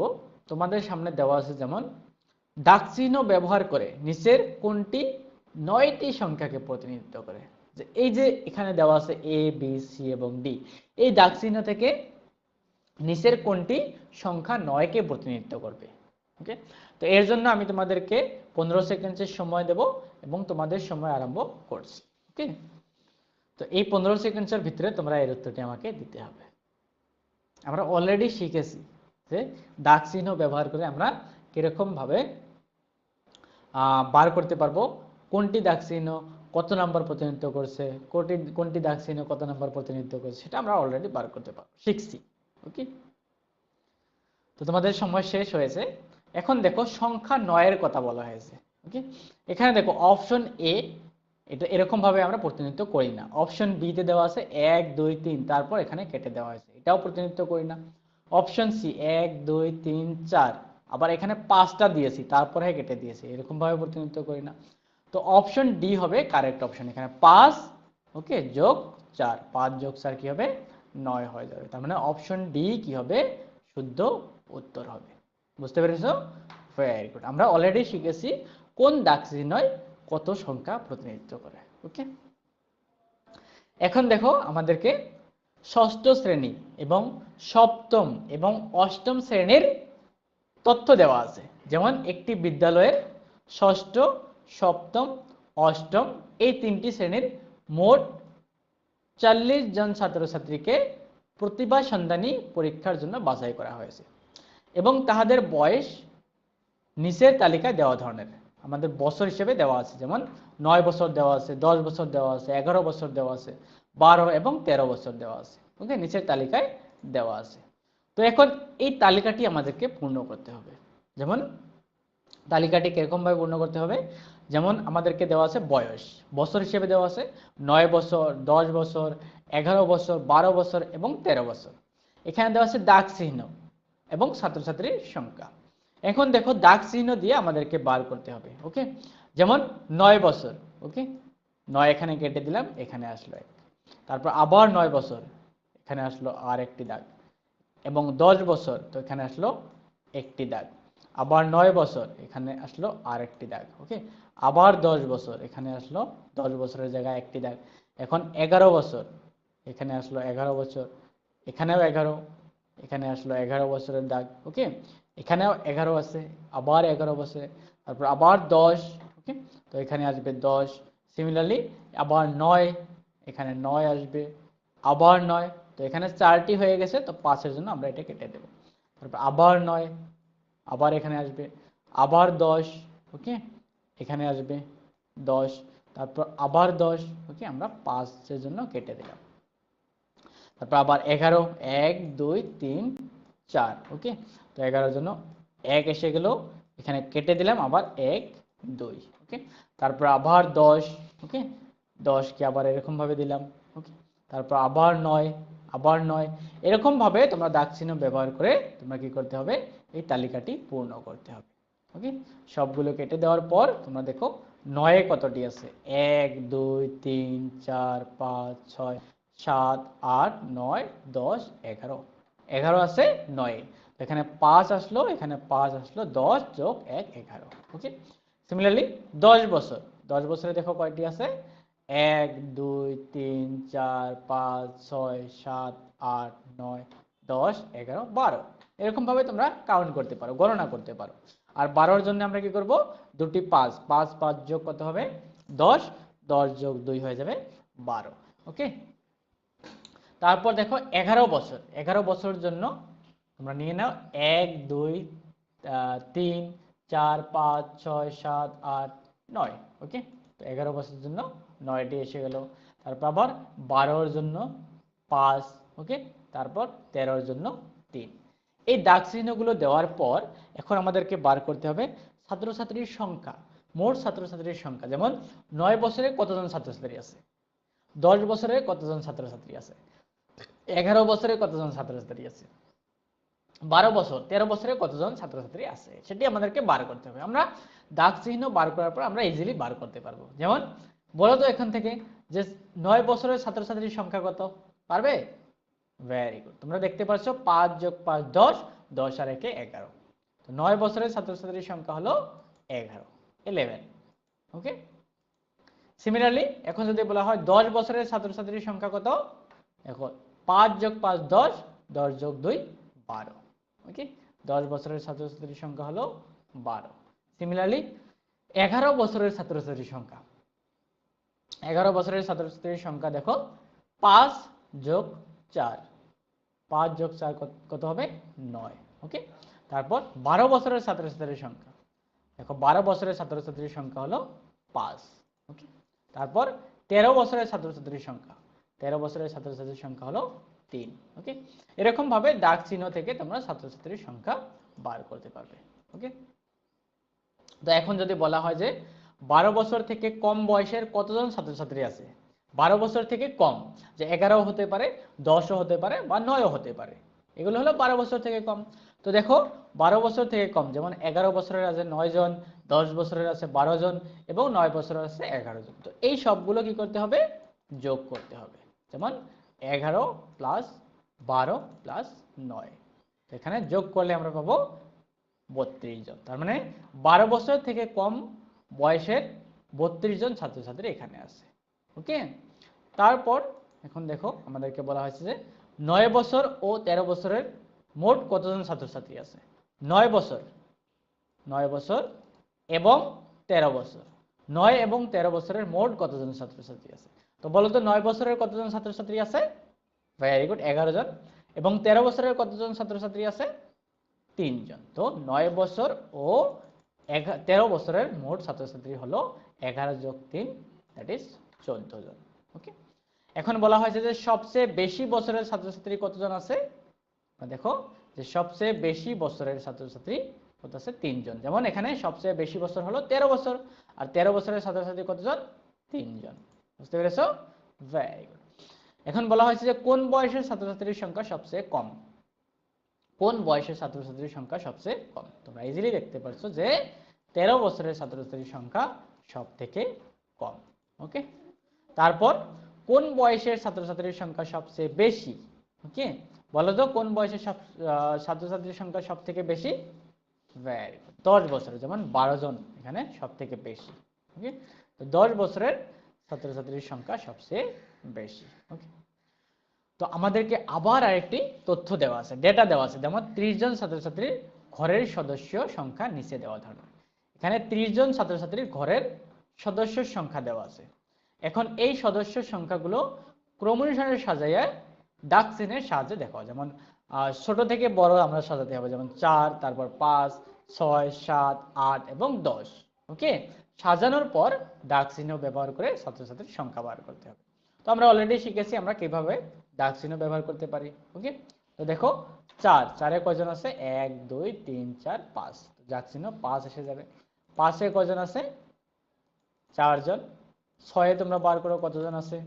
ওকে, তারপর 7-এ কজন আছে, সদস্যের সংখ্যা 7 জন, 8 জন এবং 10 জন। এরকম ভাবে তোমরা পারবে যে দাগ চিহ্নের সংখ্যা তোমরা নিশ্চয় বার করতে পারবে। ওকে, এখন দেখো এই দাগ চিহ্ন থেকে আমরা কি করতে পারবো, সদস্যের সংখ্যা আমরা বার করতে পারবো। ওকে, যেমন এখানে দাগ চিহ্ন 5 দেওয়া আছে, সদস্যের সংখ্যা 4। এখন এই 4 জন সদস্যের সংখ্যা কতজন ছাত্রছাত্রীর ঘরে আছে, দেখো এখানে আছে 5 জন ছাত্রছাত্রী। ওকে, সিমিলারলি 5 জন সদস্যের সংখ্যা কতজন ছাত্রছাত্রীর ঘরে আছে, 4 জন। ওকে, সিমিলারলি 6 জন সদস্য কতজন ছাত্রছাত্রীর ঘরে আছে, 5 যোগ 2 7 জন। 7 জন সদস্য 6 জন ছাত্রছাত্রীর ঘরে আছে এবং 8 জন সদস্য 5 জন ছাত্রছাত্রীর ঘরে আছে এবং 10 জন সদস্য 3 জন ছাত্রছাত্রীর ঘরে আছে। ওকে, এই তালিকাটি পূর্ণ করার পর আমরা কতগুলো প্রশ্নের উত্তর করতে পারবো। যেমন যদি আমাদেরকে বলা হয় যে কতজন ছাত্রছাত্রীর ঘরের সদস্যের সংখ্যা 4 জন, এখানে সদস্যের সংখ্যা 4 জন, দেখো এখানে 4 জন এবং ছাত্রছাত্রীর সংখ্যা দেখো কত, 5 জন। তো আমরা কি বলতে পারবো যে 5 জন ছাত্রছাত্রীর ঘরের সদস্যের সংখ্যা হলো 4 জন। ওকে, তারপর যদি বলা হয় যে কতজন ছাত্রছাত্রীর ঘরের সদস্যের সংখ্যা সবচেয়ে বেশি, এখানে দেখো সবচেয়ে বেশি সদস্যের সংখ্যা হলো কত, 10, আর ছাত্রছাত্রীর সংখ্যা হলো 3। ওকে, আমরা বলতে পারি যে 3 জন ছাত্রছাত্রীর ঘরের সদস্যের সংখ্যা সব থেকে বেশি। ওকে, এখন আমরা আরেকটি প্রশ্নের উত্তর করব। আমাদেরকে দেওয়া হয়েছে যে নিচে ষষ্ঠ শ্রেণীর 15 জন ছাত্রছাত্রীর পছন্দের আইসক্রিমের তথ্য দেওয়া হলো, যেমন ভ্যানিলা হতে পারে, চকলেট হতে পারে। ওকে, তো এই সবগুলো আমাদেরকে দেওয়া আছে। এখন এখান থেকে কতজন শিক্ষার্থী ভ্যানিলা আইসক্রিম ভালো পায় সেটা আমাদেরকে বার করতে হবে। আমাদেরকে 4টি অপশন দেওয়া আছে, এই 4টি অপশনের ভিতরে তোমাদের কোনটি শুদ্ধ উত্তর হবে সেটি তোমাদেরকে বার করতে হবে। তো এর জন্য আমি তোমাদেরকে 15 সেকেন্ডের সময় দেব এবং তোমাদের সময় আরম্ভ করছি। তো এখান থেকে দেখো যে 15 জন ছাত্রছাত্রীর পছন্দের আইসক্রিমের তথ্য দেওয়া হয়েছে। ওকে, তো এই 15 জন ছাত্রছাত্রীর পছন্দের আইসক্রিমের তথ্য থেকে কি করতে হবে, কতজন শিক্ষার্থী ভ্যানিলা, ওকে, ভ্যানিলা আইসক্রিম ভালো পায় তা বার করতে হবে। পারবে? এখন দেখো তোমাদের সময় শেষ হয়েছে। দেখো ভ্যানিলা কতটি আছে, এখানে একজন, তারপর 2 জন, 3 জন, 4 জন, 5 জন এবং 6 জন। তার মানে আমরা কি বলতে পারবো যে 6 জন ছাত্রছাত্রী ভ্যানিলা আইসক্রিম ভালো পায়। তো আমাদের শুদ্ধ উত্তর কোনটি হবে? ভেরি গুড, শুদ্ধ উত্তরটি হবে অপশন বি, দ্যাট ইজ 6। ওকে, তো এরকম ভাবে তোমরা বার করতে পারবে। এখন আমরা একটি কার্যকলাপ নিয়েছি, তোমরা দেখতে পাচ্ছ এখানে ছেলেরা কি করছে, খেলা খেলছে, বল নিয়েছে, তারপর এখানে গাড়ি আছে, ব্যাট আছে, এইসব বস্তু দিয়ে কি করছে, খেলছে ওরা। ওকে, তো এখন দেখো এই বস্তুগুলো নিয়ে আমরা কি করতে পারি, একটি তালিকা বানাতে পারি। যেমন বলের সংখ্যা কত, গাড়ির সংখ্যা কত।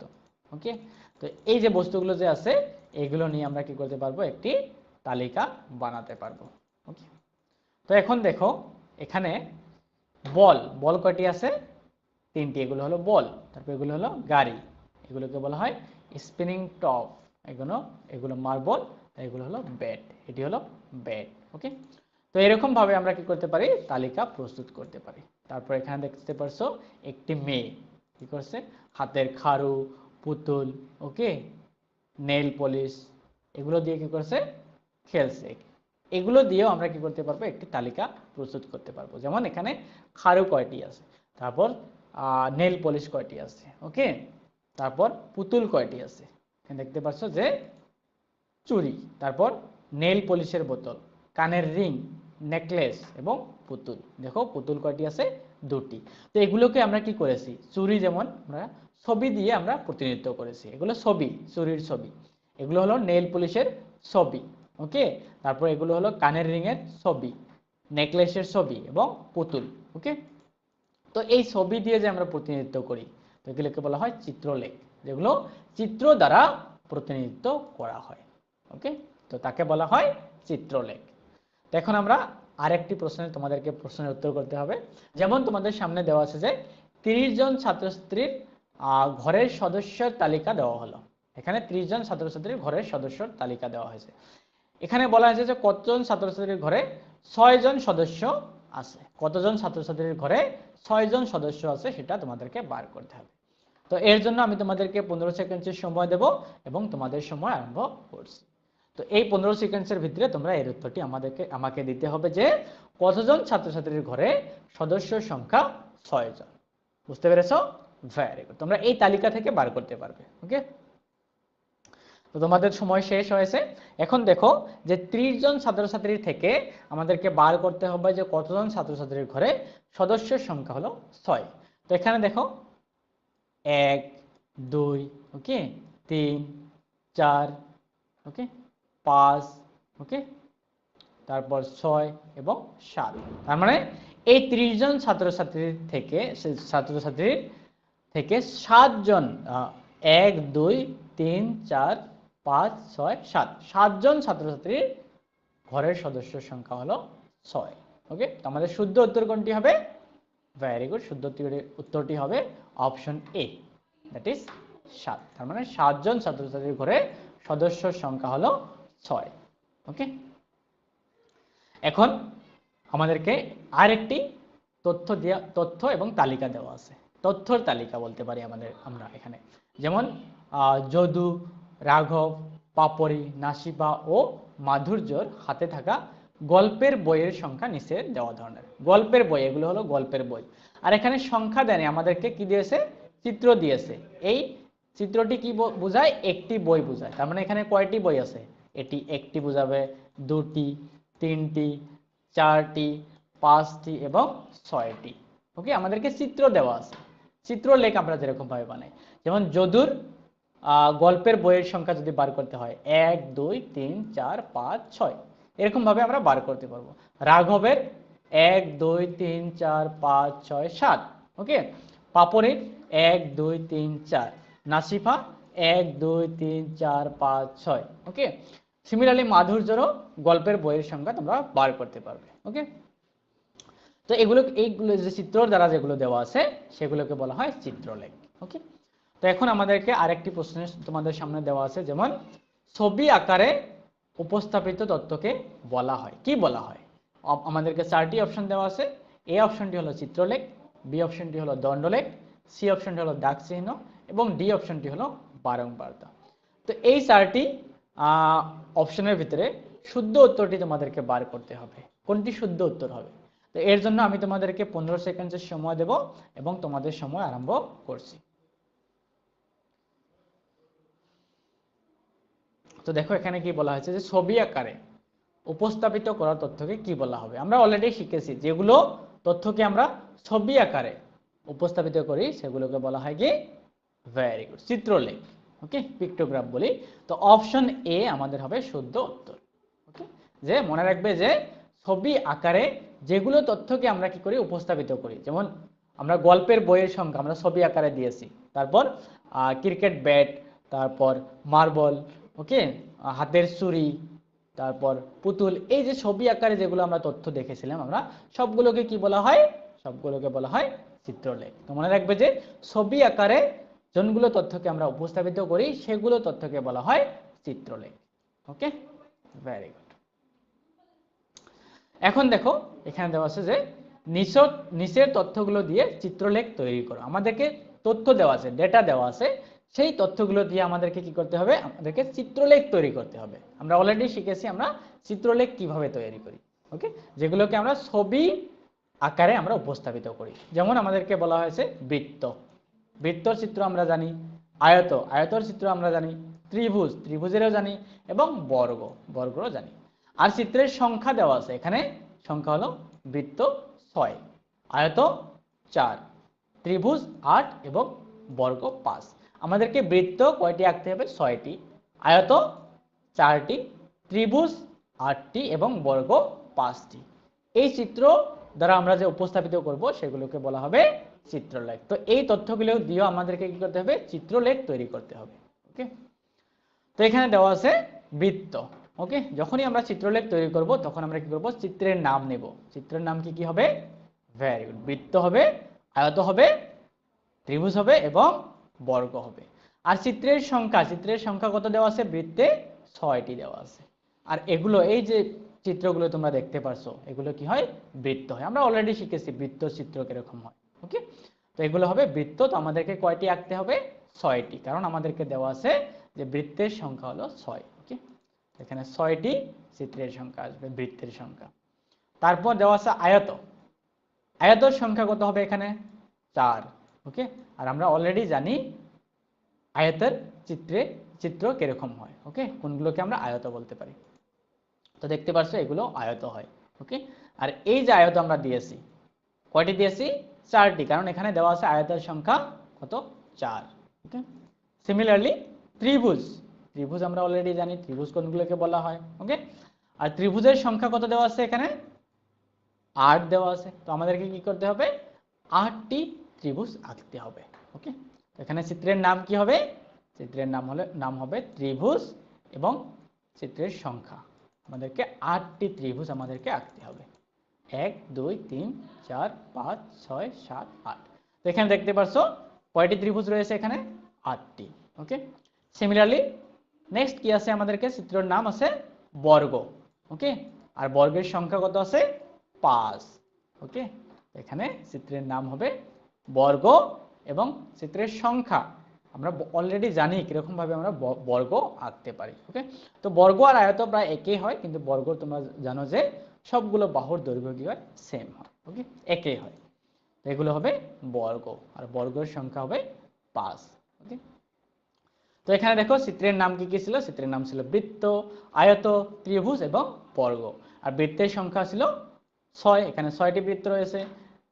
আয়তের সংখ্যা ছিল 4, এখানে 4টি আয়ত রয়েছে। ত্রিভুজের সংখ্যা হলো 8, এখানে 8টি ত্রিভুজ রয়েছে। এবং বর্গের সংখ্যা হয়েছে 5, এখানে 5টি বর্গ রয়েছে। ওকে, তো এই যে চিত্রর দ্বারা আমরা এই তথ্যগুলোকে উপস্থাপন করেছিলাম। ওকে, এগুলো আমরা কি করেছি? চিত্রর দ্বারা উপস্থাপন করেছি। তো যেগুলো আমরা চিত্রর দ্বারা উপস্থাপন করব সেগুলোকে কি বলা হবে? সেগুলোকে বলা হবে চিত্রলেখ। তো এই যে তোমরা দেখতে পাচ্ছ, এটাকে কি বলা হবে? এটাকে বলা হবে চিত্রলেখ। এরকম ভাবে আমাদেরকে তথ্য দেওয়া থাকলে আমরা কি করতে পারবো? চিত্রলেখ আমরা তৈরি করতে পারবো। ওকে, তো যে কোনো তথ্য দেওয়া থাকলে সেই তথ্যগুলো দিয়ে তোমরা কি করতে পারবে? চিত্রলেখ তৈরি করতে পারবে। ওকে, বুঝতে পেরেছো? Very good.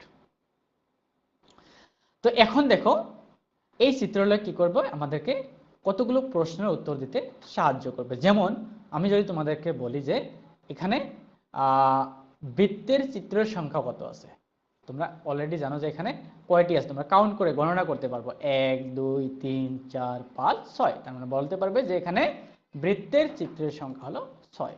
সিমিলারলি তোমরা ত্রিভুজের বার করতে পারবে, আয়তর বার করতে পারবে এবং বর্গরও বার করতে পারবে। ওকে, এখন তোমাদের সামনে একটি মডেল বেসড এমসিকিউ আছে।